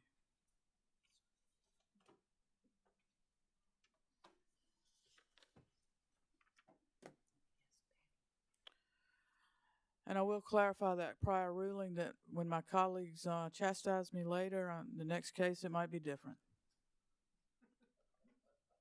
We'll take it as it goes. I say that jokingly. They don't chastise me, but we do discuss things. Good afternoon, Madam Chair, members of the commission, Bland Hallman with Pine Gate Renewables. We've got a panel of Josh Hopkins and Steve Levitas, and I am going to go ahead, and they're on rebuttal. Mr. Hopkins, you're still under oath. I'm going to quickly run through his summary, and then Charlie's going to run through Steve's. Excuse me. Can we go ahead and put Mr. Levitas Oh, on yeah, the oath? excuse me.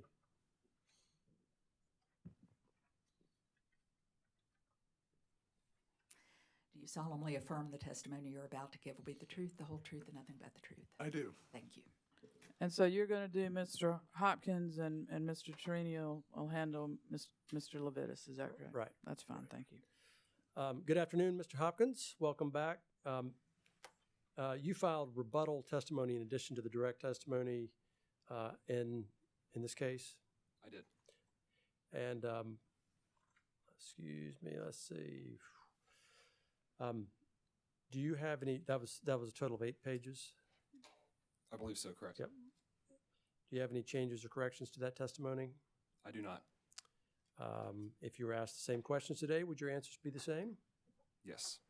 Madam Chair, I move to enter the rebuttal testimony of Josh Hopkins in Exhibit 1 as if enter the record as if given orally from the stand.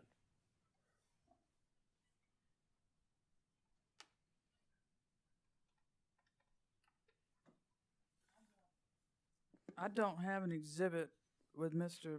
Hopkins' rebuttal testimony. Okay. Anyway, hold on a second, but we will accept Mr. Hopkins' rebuttal testimony will be entered into the record as if given orally from the stand. Okay, and we will clean up the exhibit if there may be some confusion on that. There's a reference in there to it, but we'll clean that up. For now, we'll just go with the testimony, and I'm going to talk to you a little bit about the summary of that. Your rebuttal very briefly. Now, one of the issues you address is the notion, and you've discussed this earlier, so we can be brief. You discussed the notion that a solar facility's inverters could be easily manipulated to increase a facility's AC capacity. Could a developer modify a facility's inverters with a keystroke or a screwdriver? No, they cannot. And can you describe just briefly what would be required to change, to modify an inverter once it's been installed and has a nameplate capacity? Yes. So the first step would be to submit a request to the interconnection utility for them to study the changes made from the system, pending an approval from the utility. The developer would get in touch, make a formal request with the original equipment manufacturer for the equipment. The OEM would come out to the site. The site would be shut down to provide a safe environment for the workers. The OEM themselves would use their special proprietary secure tools to make the change at the inverters. Post the change, they would they would go through a series of commissioning steps to verify the output of that device to ensure that that setting change is appropriate, and then go through a series of re-energization of the facility. Okay, thank you. Would they reaffix a new nameplate? Yes, they would. Okay. You also address in your rebuttal Mr. Cass's characterization of an inverter as a limiting device. Is an inverter like a governor put on a student driver car to keep it from going fast, or does it do more than that? I disagree with that assessment.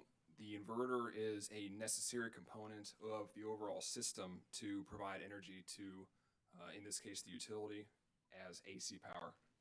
Okay, can the solar array operate without the inverters? If you just built the solar array and had no inverters, would it operate? No, it would not. Okay. Thank you. Mr. Hopkins is available for questions.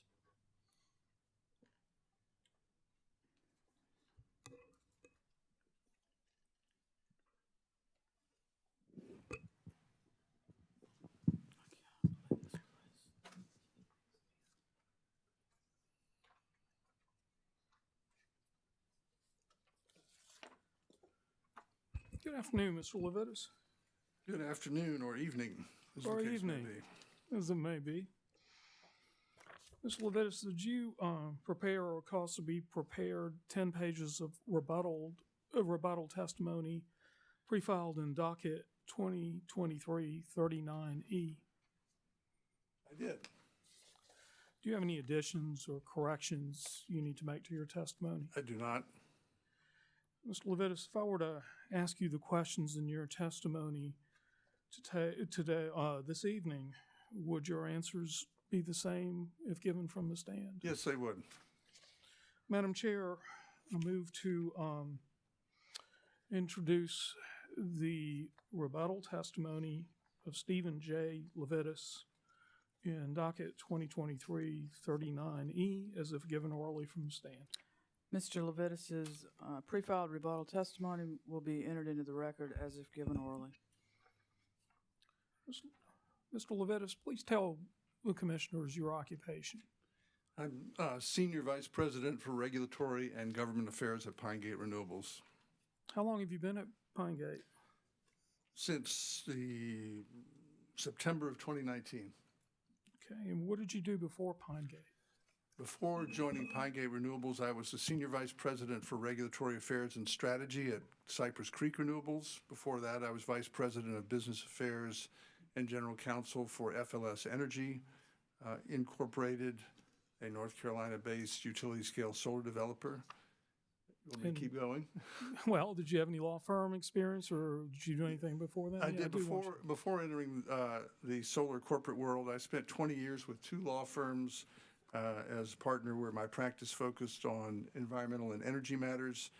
During the last 6 years in private practice, I had particular emphasis on representing renewable energy companies, and my other professional experience includes serving for 4 years as the Deputy Secretary of the North Carolina Department of Environment, Health, and Natural Resources and Director and Senior Attorney in the North Carolina Office of the Environmental Defense Fund. What's your educational background?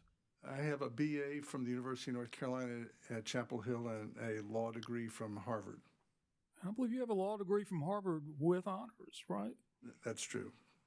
I do not have a law degree from Harvard or a law degree with honors. Have you testified before this commission before?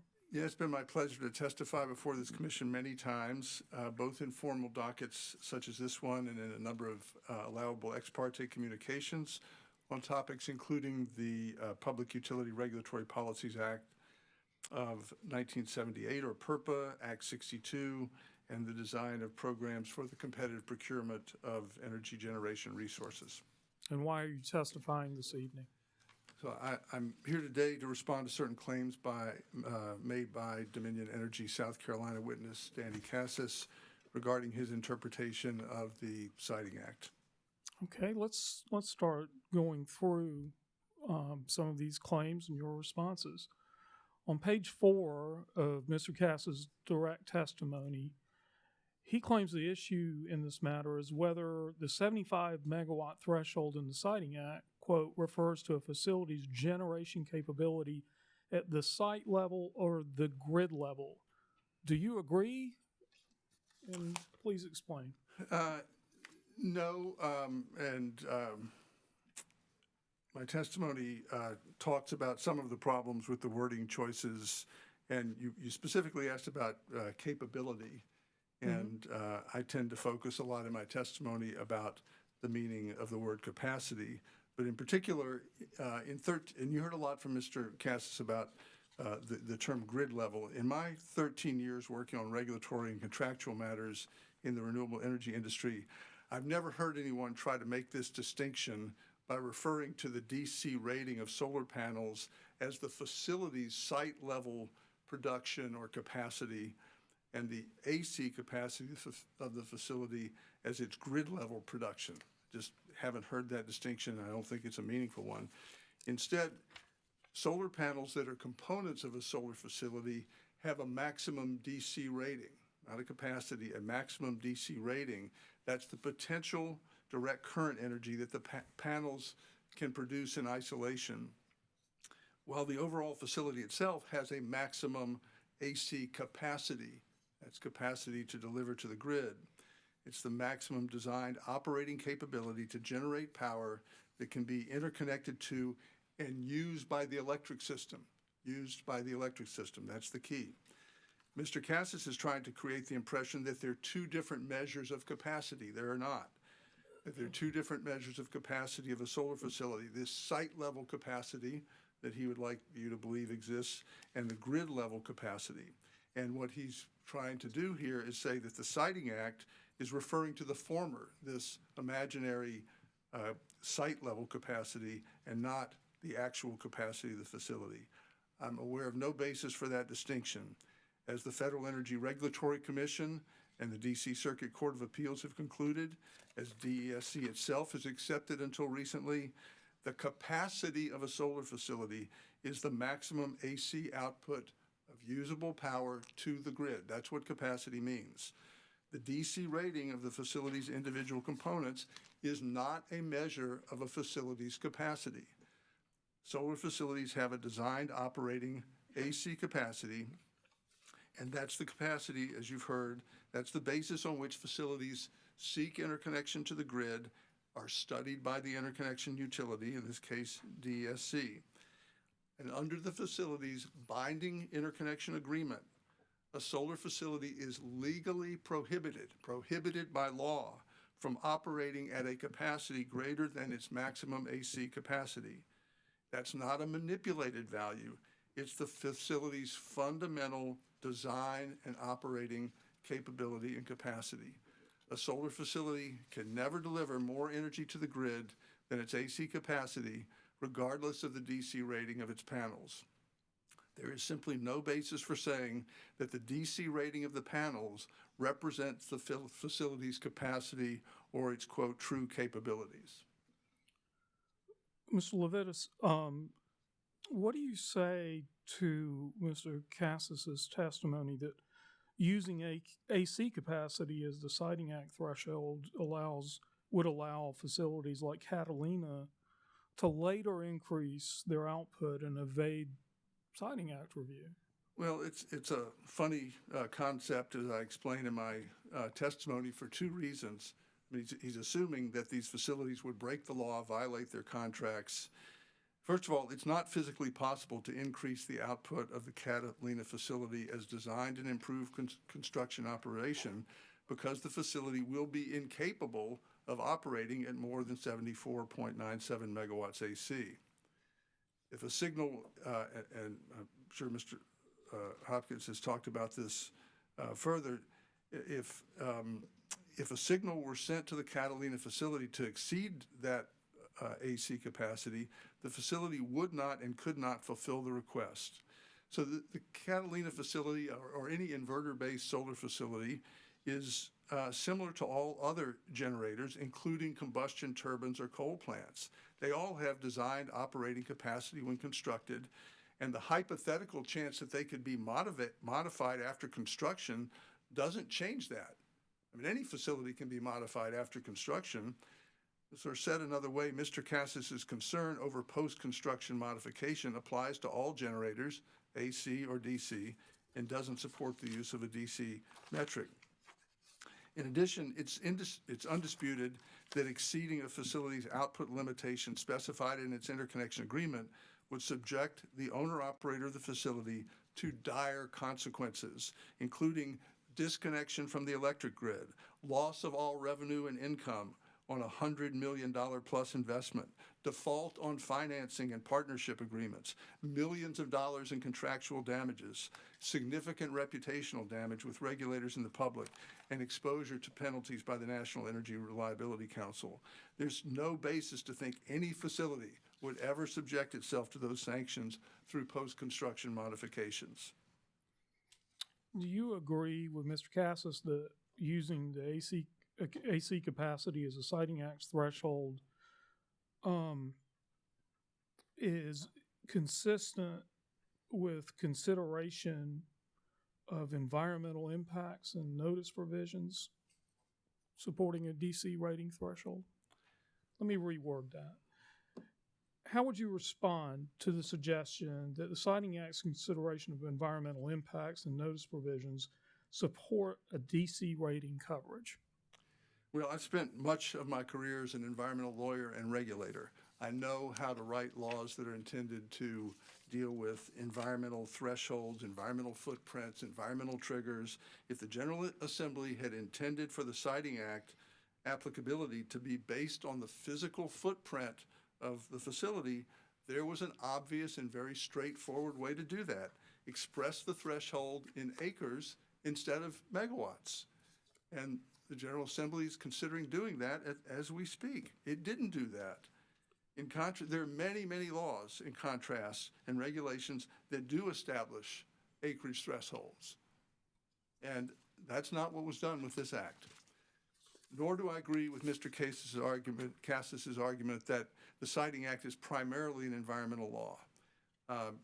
It may have some considerations of that sort, but the words reliable and reliability appear 9 times in the text of the act. It requires that an applicant for a CPCN demonstrate that the facility to be built has been compared to other generation options in terms of cost, reliability, and other regulatory implications, and that the Commission ultimately find that the proposed facility will serve the interests of the system economy and reliability. This requires examining factors like the need for the facility, its cost effectiveness, and whether it will serve the interest of system reliability. I say in my testimony, the Commission should remember that when the legislature passed the Siting Act in 1971, there were no DC generating facilities in the state of South Carolina. And conventional generating facilities, the only ones the Act applied to at the time of its enactment, all generate AC power. The Act can't mean one thing for some facilities and another for solar facilities. And I would also point the Commission to the Federal Energy Regulatory Commission's decision in the Broadview case. And this was about the power production capacity of energy facilities. The same concept, capacity. It was recently affirmed by the DC Court of Appeals. I was heavily involved in that case. The question in that case was the meaning of the terms facility and power production capacity with respect to a solar facility. FERC found and the DC Circuit agreed that for a solar facility, facility means the entire facility, not just its components, and that power production capacity means the capacity of the facility to produce grid usable power. While FERC was interpreting a federal statute, it's the leading energy regulatory body in this country, and it was dealing with exactly the same term, capacity, that you're asked to interpret here. Ms. Levitas, thank you. Please answer any questions the parties or the Commission may have.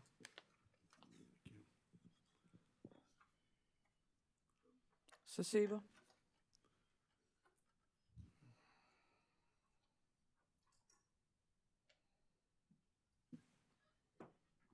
Thank you, Chair Belser. Mr. Levitas, you are aware, aren't you, that QFs have to demonstrate to FERC their eligibility under PURPA, correct? Correct. And that is typically done under FERC's regulations permitting self-certification, correct? Correct.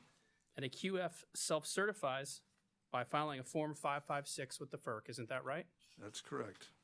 I'm going to show you a Form 556 in one moment. I have one in front of me if that's helpful. It is. Sir, I'll direct your attention to Section 7.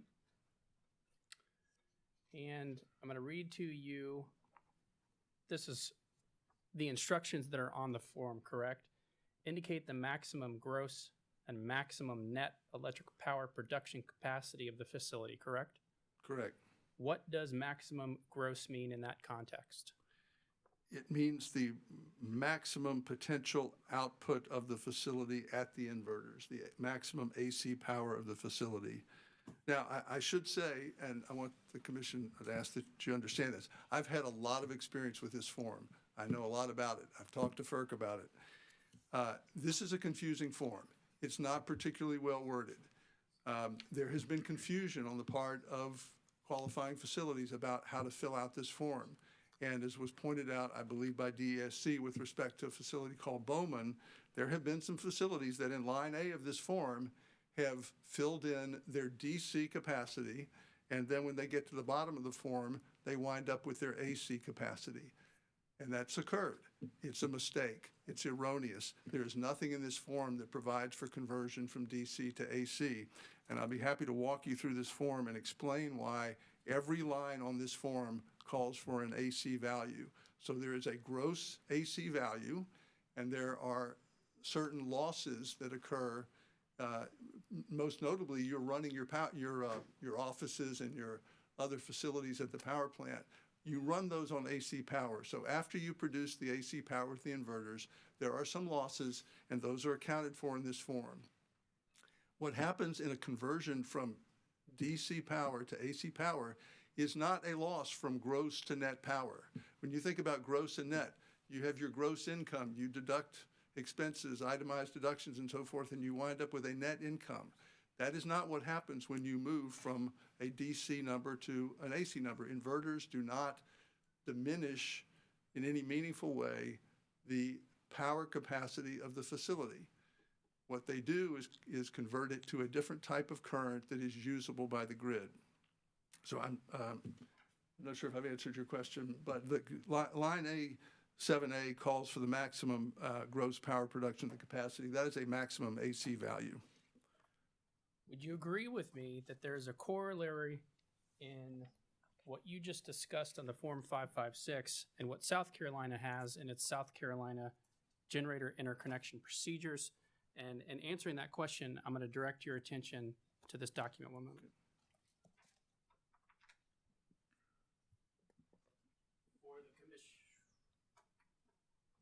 For the commission's benefit, this is tab 2, and it's CCBA 23. Mr. Levitas, the question is, would you agree that there's a similar corollary that exists with respect to net and gross within the South Carolina interconnection procedures? And I'm going to have you read here net capacity. Please read that to the commission if you see it in front of you there. Yes, net capacity. The term net capacity shall mean the nameplate capacity of the interconnection customers' generating facilities, less the portion of that capacity needed to serve the generating facility's auxiliary load. That's what I was referring to a minute ago. When you have a solar facility, you've got to run the power at your own plant. So the gross is what you generate in AC power, and the net is what you have left over after you have perhaps had some line losses, but particularly use some of that power in the operation of your facility. But importantly, Mr. Levitas, as we've already discussed and as we've already established through Mr. Cassis, nameplate capacity is stated in AC, correct? That's correct. And under the South Carolina approved generator interconnection procedures, net capacity is also stated in AC, correct? That's correct, and there's a reason for that, and the reason is that the term capacity has a clear, well-defined meaning in the electric industry, and I believe Mr. Tarini or someone I think he put up in his cross the Energy Information Agency's definition. And it's linked to the ability to serve load. That is the meaning of capacity. It's not just some layperson notion of volume. Capacity is the ability to serve load. It is the ability to supply power to the grid. It is the ability to provide output to the grid. And that definition is accepted not only by EIA, not only by FERC, as I've said, by the Department of Energy, by the Edison Electric Institute, of which Dominion is a member, I believe. Everyone in the industry understands that when you use the word capacity, you're referring to the ability of an electric generating facility to serve load. And that load is AC consumption of power. And that's why the word capacity, as it shows up in all of Dominion's documents before this commission, refers to AC numbers. DC values of the panels are irrelevant because they don't tell you anything about Dominion's ability to serve its customers. It needs to have AC capacity in order to be able to satisfy its obligations to reliably serve its load. Thank you, Chair Belser, and thank you for your time, Mr. Levitas. Thank you. Coastal Conservation League.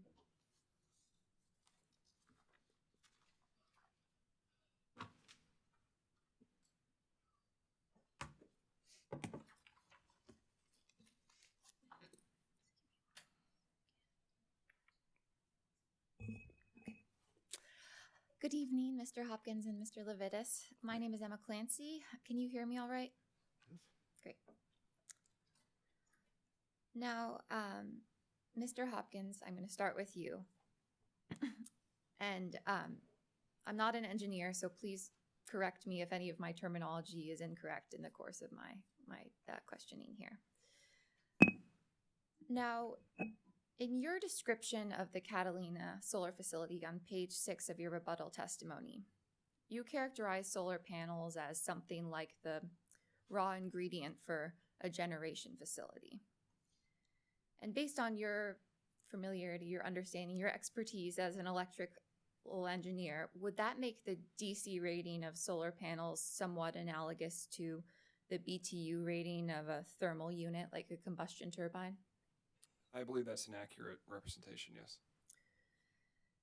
And isn't it possible to convert the BTU rating of a thermal unit into watts? There is a direct mathematical correlation between those two values. That's correct. Now, would those watts be AC watts? No, because there's a conversion process that has to happen, and going through a processing,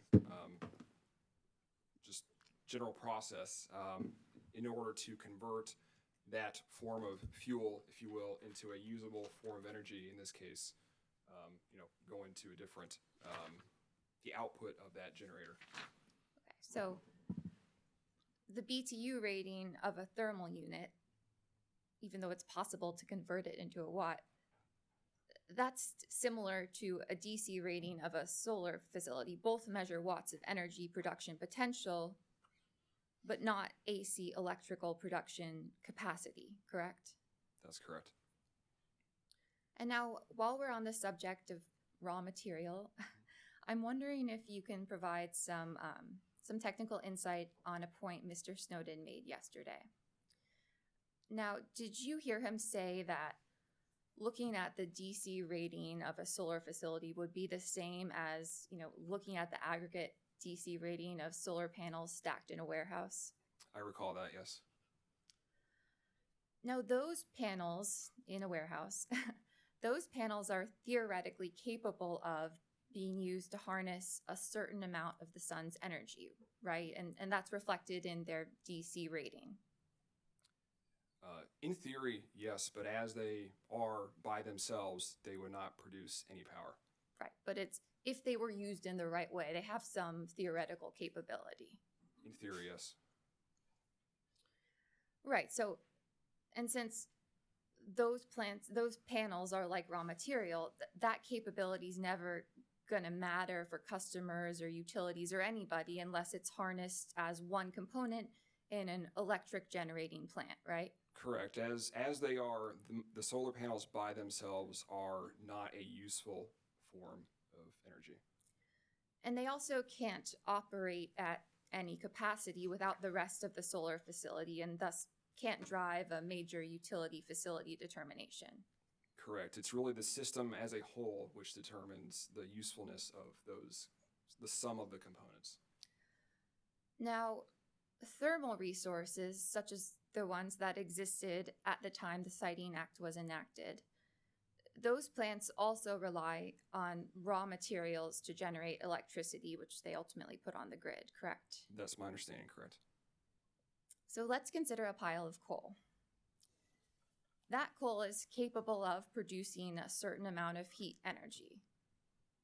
If you're just looking at that pile of coal, you could say this is theoretically capable of doing great things for the grid.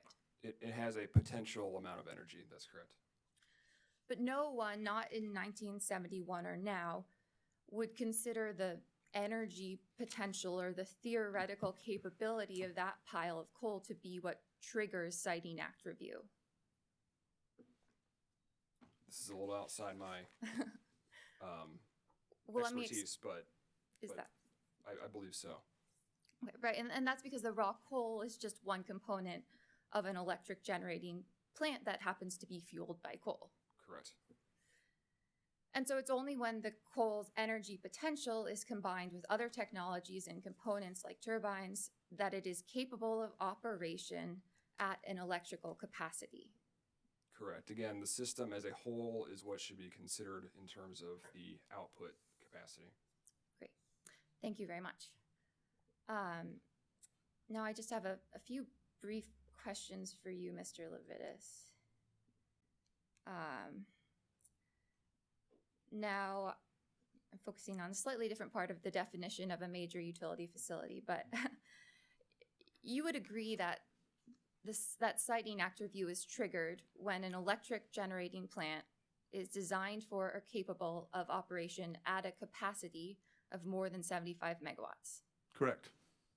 Now, you explained in your summary and just now with Mr. Spear that capacity as used in this definition is a term of art. That's correct. It's widely understood in the electric industry. Okay. Now, there's been a lot of discussion yesterday and today about what a given solar plant is designed for or capable of, but as you also note in your summary, capacity is an important part of the Siting Act definition, and in fact, it modifies the key 75 megawatt threshold, right? That's correct. Now,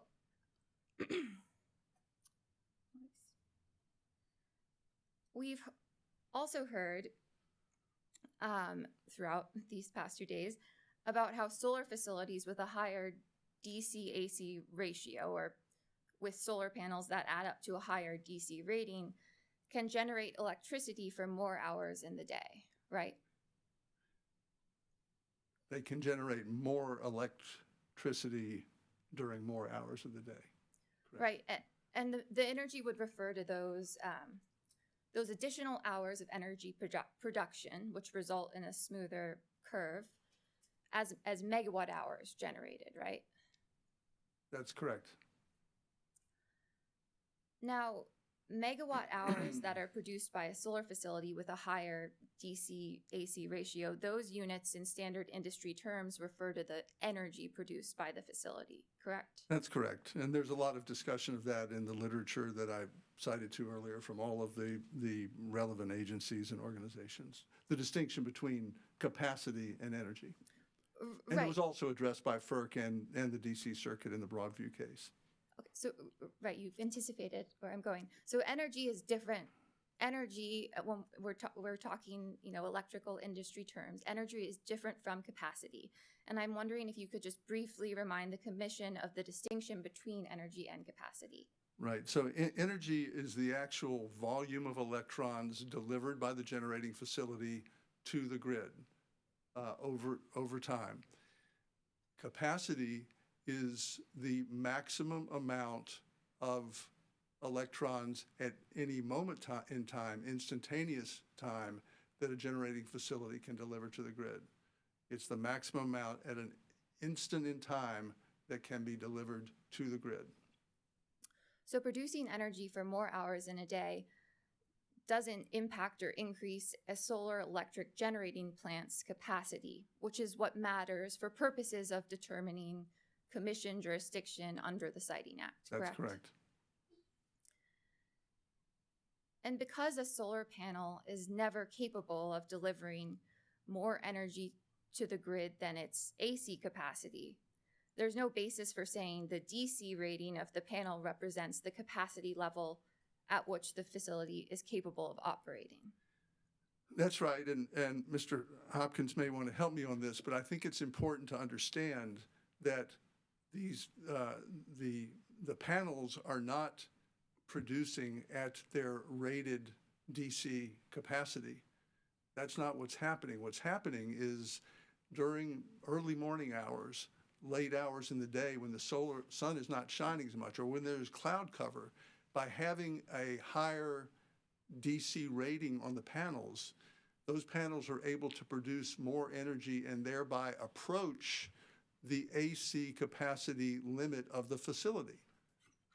Right? So if you have a panel that was 1-to-1 with no increase, and the sun's only giving you a 25% insulation factor, you're not coming anywhere near the capacity of the facility. So by increasing the DC rating of the panels, you push that curve up and you allow the facility to deliver closer to its approved nameplate capacity more of the time, which makes sense for everybody. It's good for the grid. You have smoother operation. It allows the more economical facilities and therefore lower cost to ratepayers. But it's not as though the panels are producing 90 megawatts of DC power. At the maximum, and when the sun is shining at its brightest, the inverters are causing those panels to max out at what the inverters can accommodate and deliver to the grid. So there's this sort of fallacy that there's this big discrepancy, I touched on it earlier, between some big gross number and then it's getting converted down to a net number. That's just not how the systems work. Thank you. Just one last question. Now, Pinecate isn't disputing in this proceeding that a solar facility that did have a capacity that was greater than 75 megawatts AC would trigger the Siting Act review. Not at all. Thank you. Thank you, both of you. Thank you, Ms. Clancy.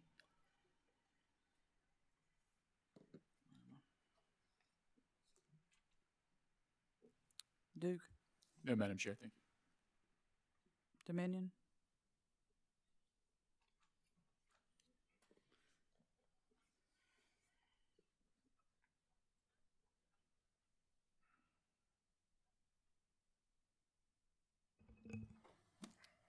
Mr. Hopkins, how are you again? Mr. Levitas, good afternoon. Good to see you afternoon. again. Mr. Hopkins, just a quick, kind of almost a silly question, but you were asked about these panels in a warehouse. If these panels in a warehouse, likewise, if you put a line and you connect them to a DC battery, they couldn't produce any power and stick them to the DC battery either, could they? So a solar module by itself is as designed and as it just operates by a matter of its physics has, it's quite variable based on a host of number of conditions. The amount of solar radiance or light. Well, Mr. Hopkins, let me ask my question one more time. Yeah, sure. The premise of it was panels in a warehouse. Presumably, there's no sun, there's nothing going to it. It's just panels in a warehouse aren't capable of producing AC, right? That's what you were asked, were you not, earlier? So solar panels by themselves cannot produce AC power. That's right. And likewise, if you had those panels just sitting in a warehouse and you connected a line to them to a battery facility that operated in DC, couldn't do anything in that situation either, could it? Given those conditions, that's correct. That's right. Thank you. Mr. Levitas, you were saying, I believe you said FERC was the leading regulatory body in the United States. Does FERC have jurisdiction over resource planning? Generation resource planning? Yes. Not to my knowledge. Okay. And does FERC have jurisdiction over the siting of generation? Nope. Okay.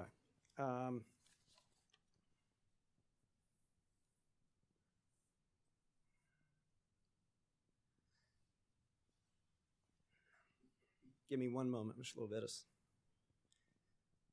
And as soon as we get the Elmo. It does have a massive amount of institutional knowledge about the electric industry, however.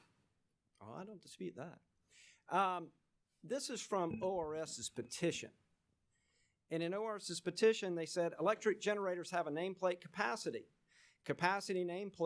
Generator nameplate capacity installed is defined by the United States Energy Information Administration as the maximum rated output of a generator, prime mover, or other electric power production equipment under specific conditions designated by the manufacturer. Did I read that correctly? I think so. You're going kind of fast, but I'm trying to Yeah, catch up please with take you. your time. I'm sorry. Okay. And I'll tell you what, are you finished? I don't want to rush you. I think I'm with you.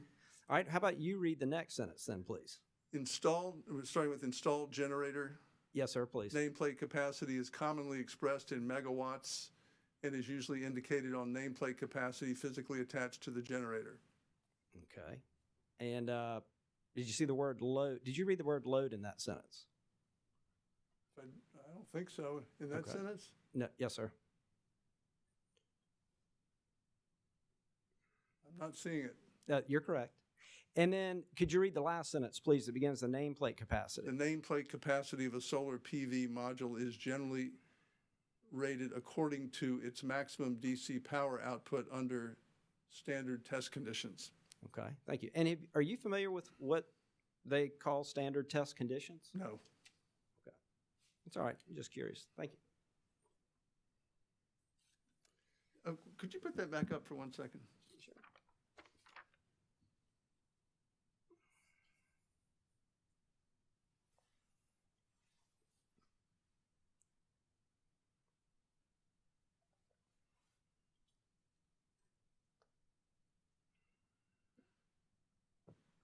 Okay, thank you. That's right. All right. I want to talk to you about the Broadview case. I know that you're very familiar with the Broadview case, and we've talked about the Broadview case before. All right, give me 1 second, Mr. Levitas. Okay. And I obviously, at this point in the day, I've got so many working copies of things. I'm now pulling up not a clean one, but you get all to see the notes I made in preparing for this. That's all right. Do you see my first, there's a blue pen, like a bracket. It's the top one of the two. Right. Do you see that? Yep. Do you see a line that says, it has the, to the right, it doesn't have any highlighting. It's the only little small portion, and then there's a little bit of a blue. Can you read that? It says the only grid usable. The only grid usable power that Broadview produces is AC power, and Broadview's inverters work with the solar array and battery as an integral component in providing that power. Okay.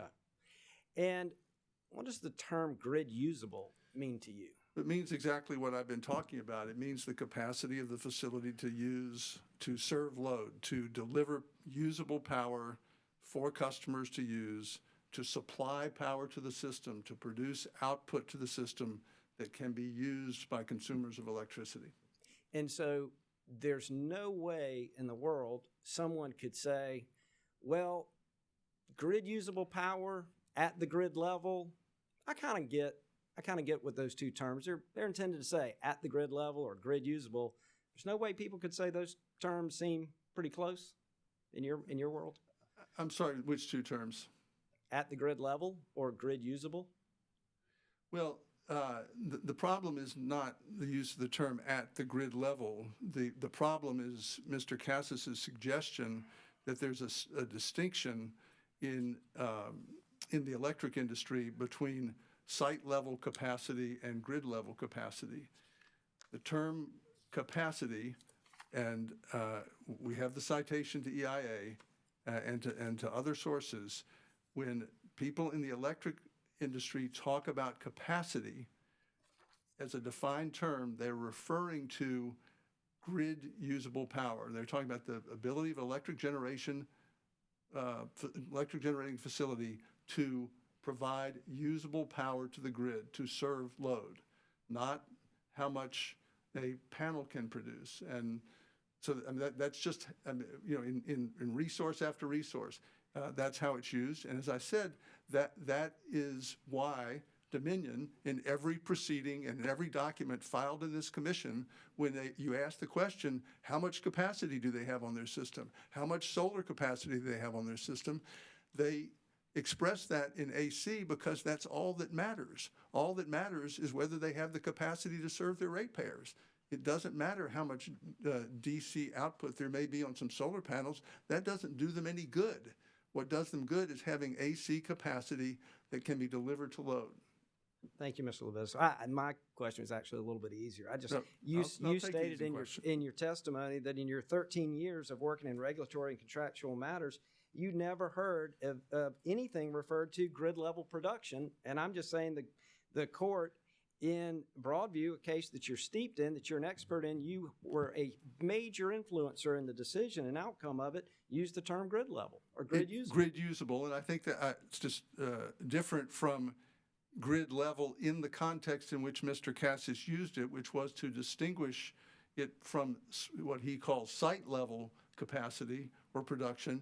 And he's suggesting that there are two different concepts and that the word capacity in the Siting Act could mean either of those things. Thank you, Mr. Levis. And let's keep going with Broadview. Do you see the second paragraph that says the commission's interpretation was further guided? Do you see that? It's the bottom left. There's a little bracket again with a in yellow, really awkward star, I guess you call that.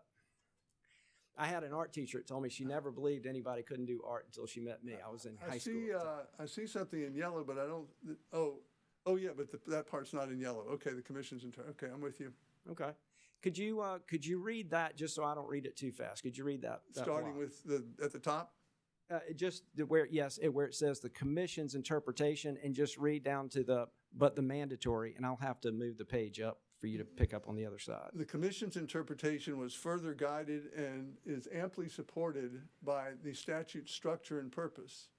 Determining qualifying facility status by the facility's net output brings various provisions of PURPA into harmony.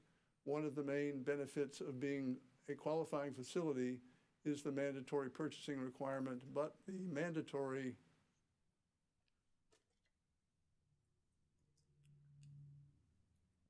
and you can just read to that, highlighted to that period. Purchasing requirement only applies to grid usable power, meaning AC power.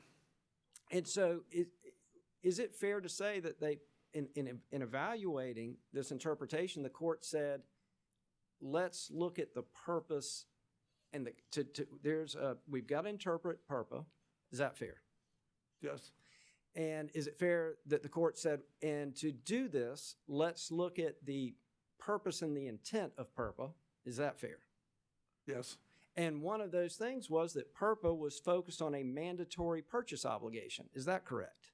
Correct. And so the court said, well, then, if that's a major, I'm not going to use a pronoun with a Harvard-educated attorney here, that the court said that if PURPA is focused on mandatory purchase obligations, then that informs us that a measure that looks at grid usable power is appropriate. Is that a fair characterization? I think that partly informed the decision, yes. Okay. But PURPA didn't have anything that said, it didn't have anything that said, consider the impact on, say, historic relics, did it? No. Does it have anything that said health, public health? No. Okay, no. Thank you. And I promise you, I'm really getting to the end here. I always enjoy talking to you, Mr. Cooper. Take as long as you need. You're under oath. Remember that. Mr. Levitas, I want to ask you about this because no doubt you understand about these DC corridors that are being discussed nationwide, correct? These the high voltage direct current transmission corridors that are being discussed Yes, nationwide. yeah. correct? I'm generally familiar with that, but Okay. I may or may not be able to answer your question. If there's a high voltage corridor and you had a solar facility, at some point that solar facility is going to produce grid usable power in DC. Is that correct? Yeah, I'm not familiar with that occurring, but I'll concede for the sake of discussion that there may at some point in the future be a scenario where a solar facility could deliver DC power directly to a DC corridor, unless Mr. Hopkins tells me I'm wrong. Well, congratulations. That was consistent with his testimony earlier. So thank you very much, Mr. Levitas. Mr. Levitas, just real quick then, but according to your testimony, though, you would say that both the DC line and the DC generator that's interconnected to that DC line, both of those would be exempt from the Siting Act. No, I wouldn't say that. That's a hypothetical situation. It doesn't exist in the state of South Carolina. It didn't exist when the Siting Act was enacted. And so, it's simply not contemplated by the Act. Would it be possible in that scenario, let's say that came to South Carolina and that was in front of this commission, which is not this case? I think that's a fair question to ask of whether the capacity of that facility would be deemed to be its DC output in that context, such that it would be subject to the Siting Act. Thank you, Mr. Levitas. And should the commission decide today that the Siting Act means AC and that project comes forward, let's say it's 20 years, the commission no longer has jurisdiction at that point, correct? Well, it depends how broadly the commission rules in this case. And, I think an appropriate outcome would be one in which the commission interprets capacity to mean what everybody else understands it to mean, which is the ability to deliver power to the grid. And, the focus on this word capacity, Mr. Cooper, it's obviously a sensitive issue to Dominion, because there are 4 instances in Mr. Cassis's testimony in which he purports to represent to this commission what the Siting Act says. And in all 4 cases, he misstates what the Siting Act says and conveniently omits the word capacity, because he doesn't want you to focus on the fact that that's what the Siting Act addresses, and that's a commonly understood term, and it has meaning, and it doesn't refer to the output of the panels of a solar facility. Well, Mr.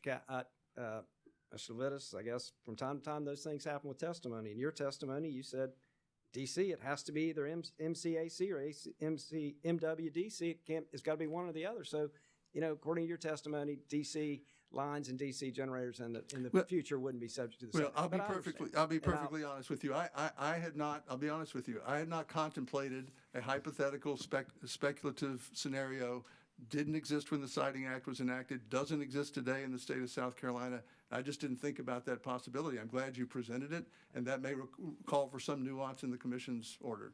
Well, and now I'm finished, and in all seriousness, Mr. Levitas, I do enjoy these moments with you. I appreciate your candor. I appreciate your testimony. Mr. Hodges, I didn't want to talk to you at the break, even though you're not my witness, but I appreciate you being here, appreciate what you've contributed today as well. So thank you both for your time. Thank you. I have nothing further. Thank you, Mr. Cooper. ORS? Commissioners, questions for this panel? Commissioner Cass? Commissioner Carolee Williams? Thank you, Chair Pelzer. I think I just have one question, and either one of you can answer it. You might both answer it. Mr. Cassis talked about, I think it was 6 instances where his transmission team had been reported to them where the amount of energy had been above the nameplate capacity. How can you imagine that could have happened? Thank you for the question, Commissioner. There's a host of reasons, but I believe that it would primarily come down to an improper design of the facility to begin with, and therefore was basically just a matter of time before this particular situation happened on the system, and therefore,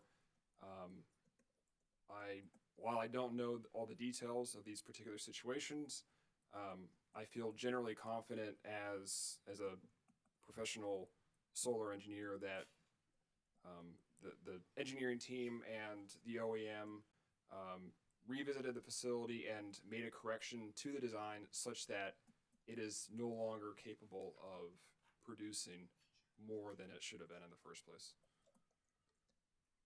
Thank you very much. No further questions. Thank you. Thank you, Commissioner. Commissioner Caston? Thank you, Madam Chair.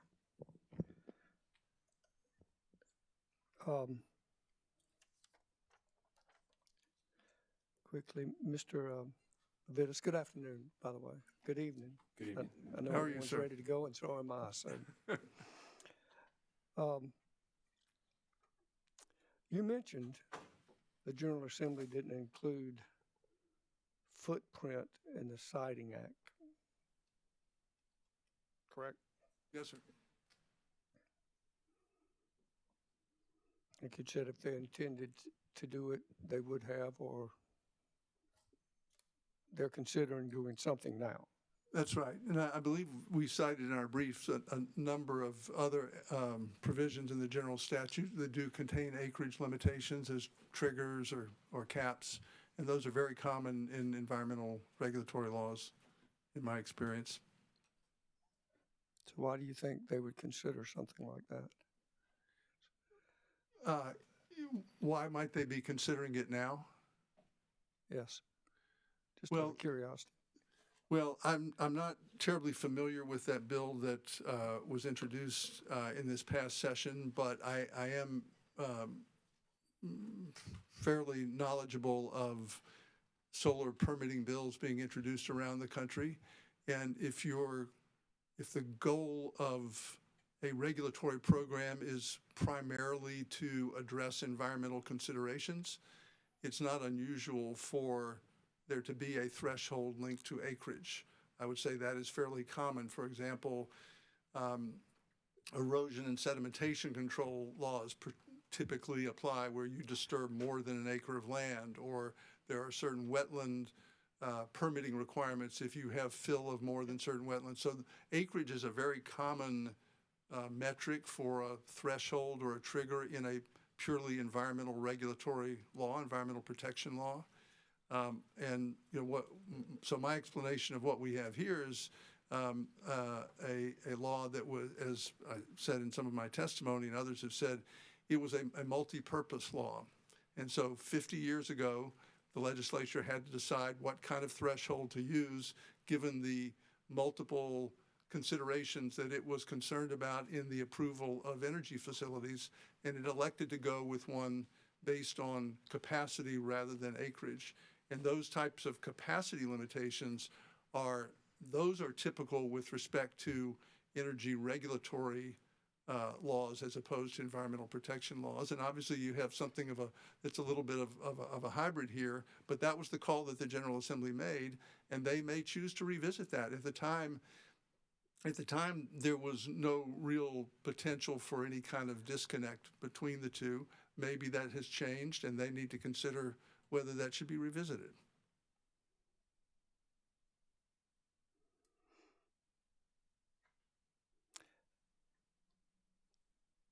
Well, I've asked everyone this, and since you mentioned the footprint, not being in the Siting Act, is AC or DC anywhere in the Siting Act, or alternating current or direct current? No, sir, it's not. But what I have suggested to you is that there's other language in the Siting Act that answers the question that is before you, which is the use of the term capacity and the fact that it refers to the facility as a whole. I've heard that. Yeah.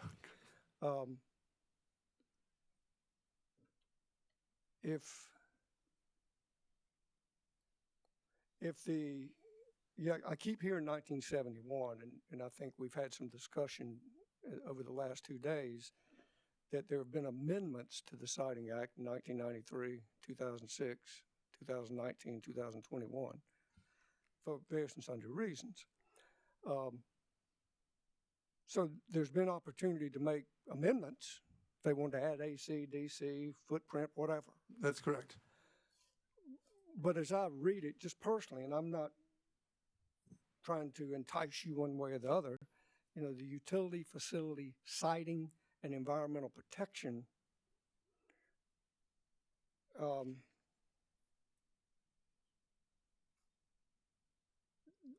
does the short name Siting Act,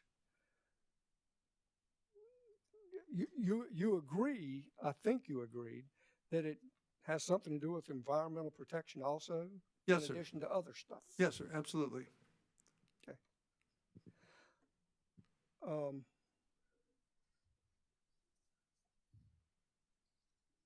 And I actually did read the FERC order and the dissent, and the dissent, and the court order, and the, well, I guess not order, but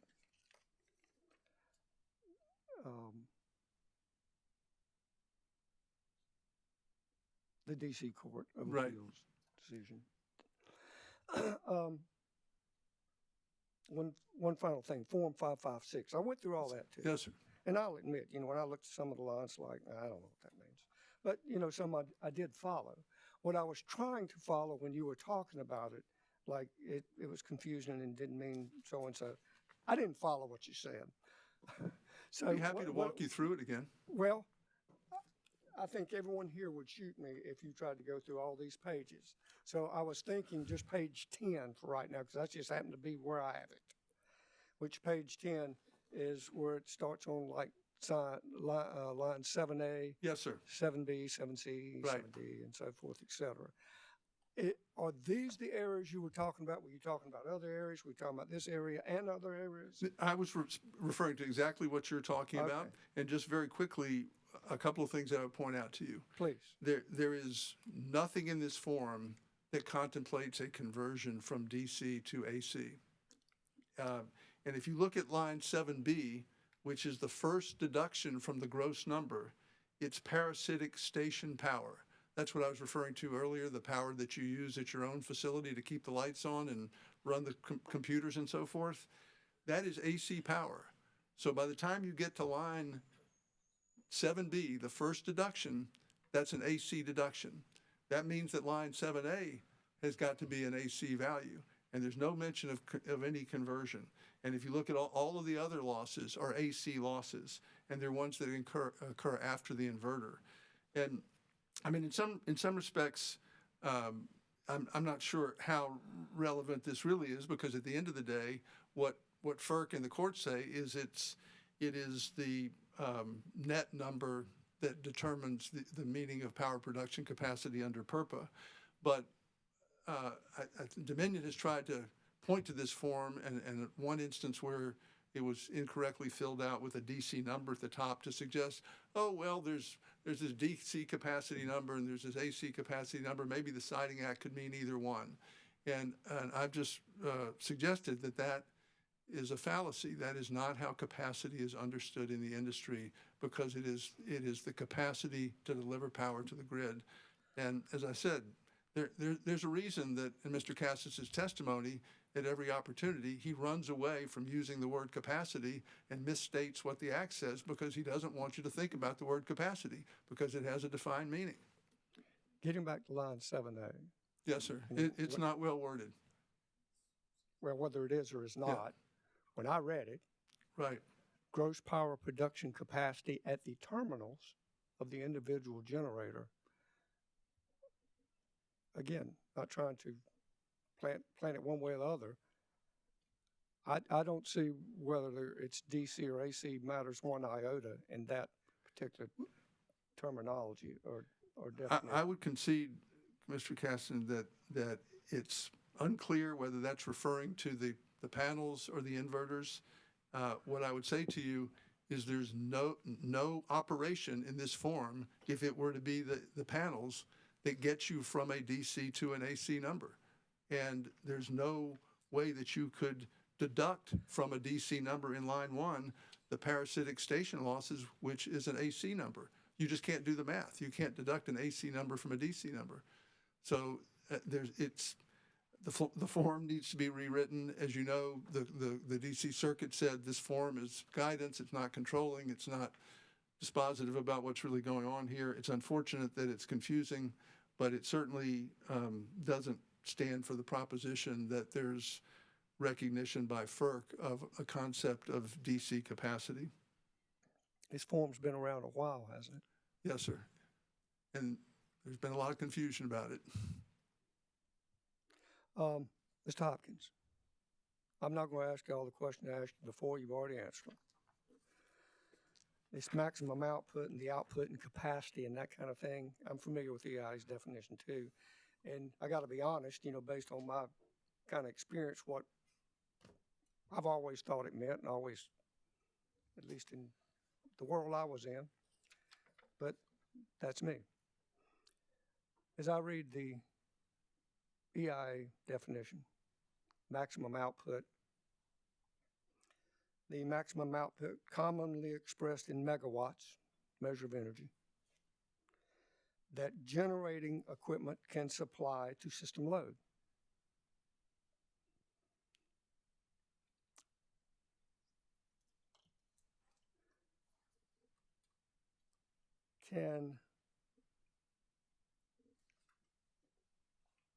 How much system load a generator, say, that can produce 100, say, 60 megawatts, 60 kilowatts, doesn't matter, just pick a number. Can it satisfy 20 megawatts of load?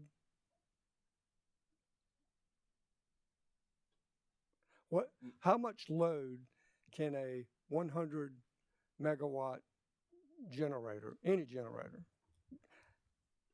within reason, and I know the design parameters, ideal conditions and all. So, Commissioner, to answer your question, I believe really what you're asking for is the generator as a whole, what it's capable of providing to that load. And considering the generator as a whole system, it would be, in that case, it would be 100 megawatts, whatever that capacity is for the system facility would be 100 megawatts. That's kind of the way I've always understood it too. So system load, viewed multiple ways. For example, and well, we'll stay in electrical. I won't go the other way. Okay. So a generator, the maximum capacity, the maximum amount something can produce on a generator, it's a 100 megawatt generator, it can produce 100 megawatts of energy. And it can satisfy 100 megawatt demand, correct? Correct. So, when we talk about terms like capacity, designed for, capable of, I don't know why it's so confusing, but maybe it is. It's what it's designed for or capable of producing. Matter of fact, I'm going to read it one final time. Okay. Can I ask for clarification in your Yes, hypothetical? Yes, ma'am. When you're talking about that 100 megawatts, are you talking about AC or DC, or it doesn't matter? Doesn't matter. Okay, thank you. Well, let the electrical engineer answer that. Sure. Does it matter if it's AC or DC? To me, it matters what the generator is designed for in terms of the load it's designed to serve.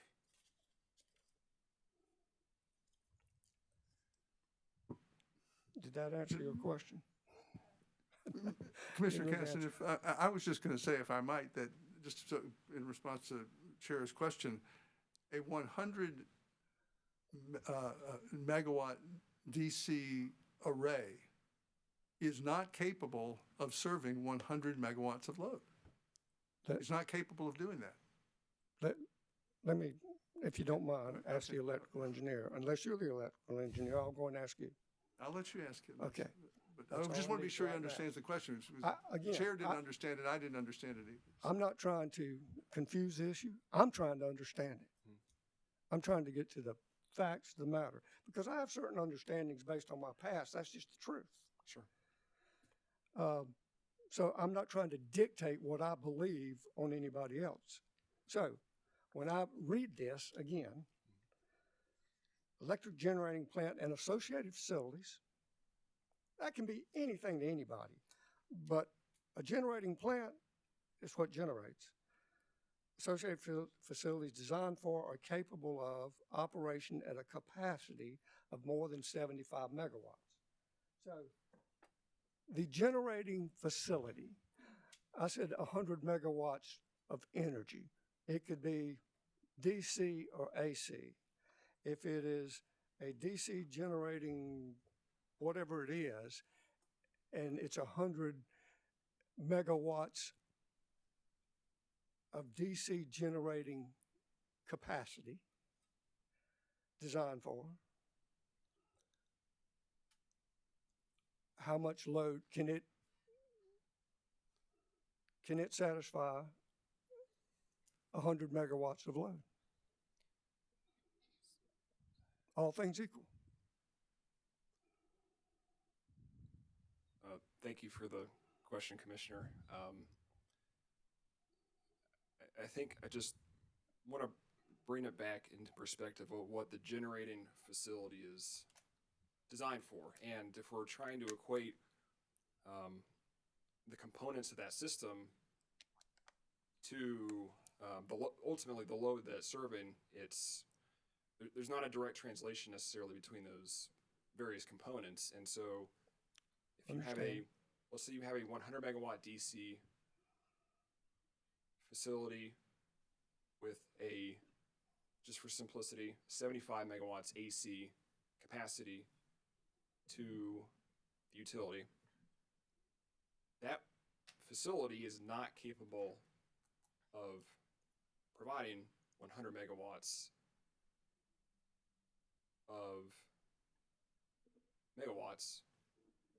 to the load that it's designed to serve.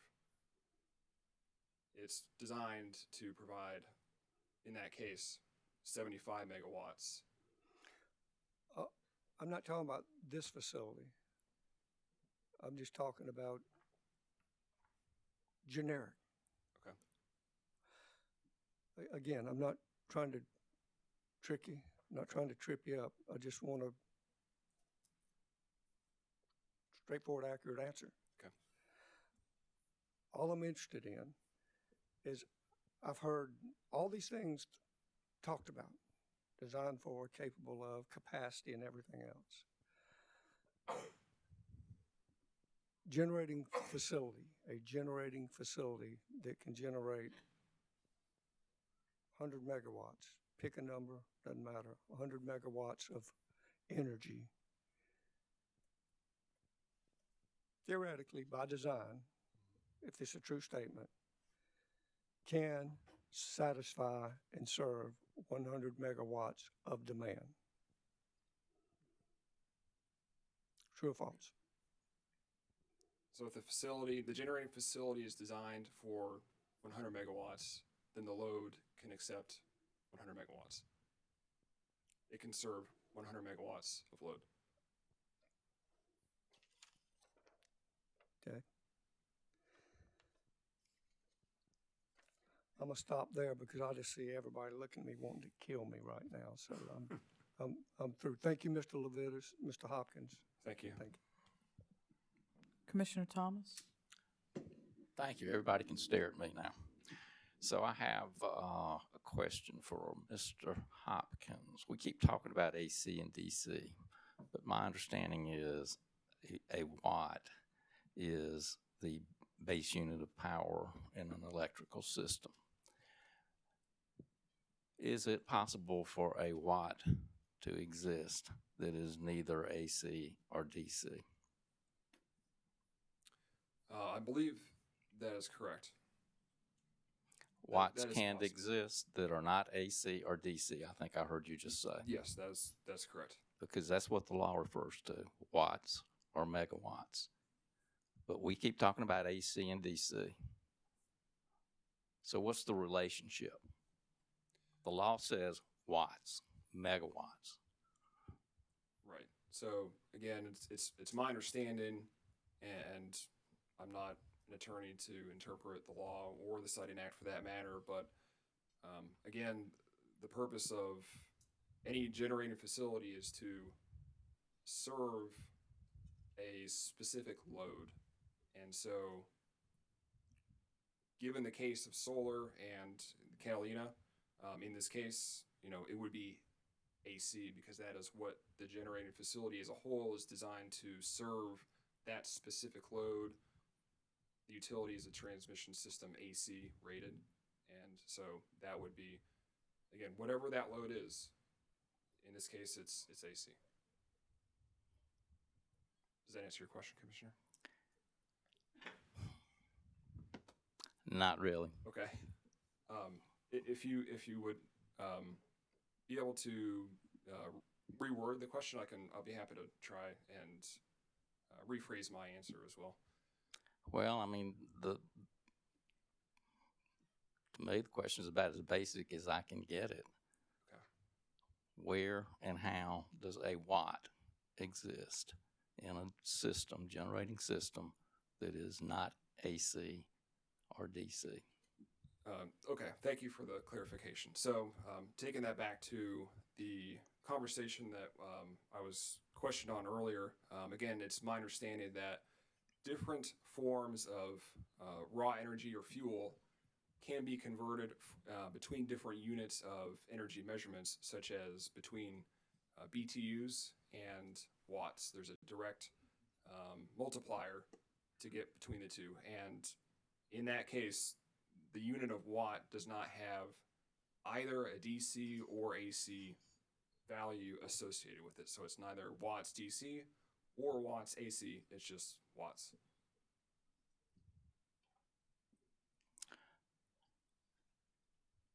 So the watt is the base unit of measure without regard to whether it's AC or DC. I think I heard you just say. That's correct. Okay, thank you. Thank you. Commissioners?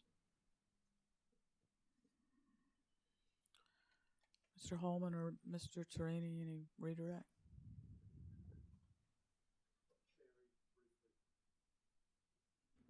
Mr. Hopkins, I just want to make sure we're clear. You were asked if a 100 megawatt facility could serve 100 megawatts of 100 megawatt DC, as I understood the question, could serve 100 megawatts of load. Were you saying that it could serve 100 megawatts of AC load without an inverter? To clarify on that, no, that is not what I stated. It was my understanding, based on the time discussion, that there was not a unit of measurement associated with that megawatt value, neither megawatt DC nor megawatt AC. It was just megawatts.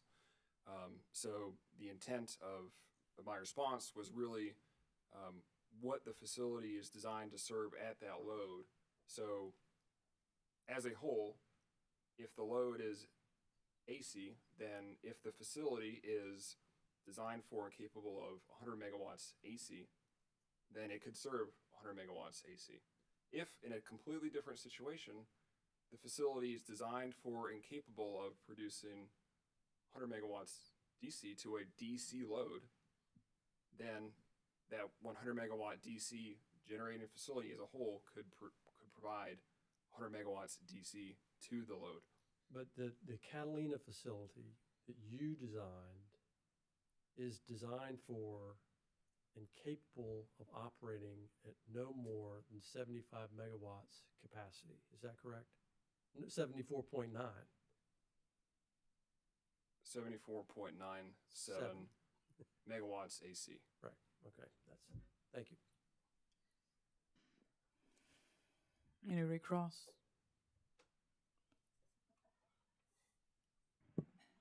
No, Chair. Thank you. Thank you. Thank you. Gentlemen, thank you for your testimony. You may stand down. Thank you, Madam Chair. Thank you. You're at the call of whatever your counsel tells you to do. Stay or leave, whatever. It's up to them. Ladies and gentlemen, we've had a long day. I appreciate your patience. I do need to request a later start tomorrow. I've been made aware of a conflict in the morning. I think we have 2 witnesses left. Is that correct? We need to start about 11 tomorrow. I apologize for the late start, but thank you for your understanding. So, everyone, I hope you have a good evening, good dinner, be safe, and we'll see you tomorrow at 11. Thank you. Madam Chair.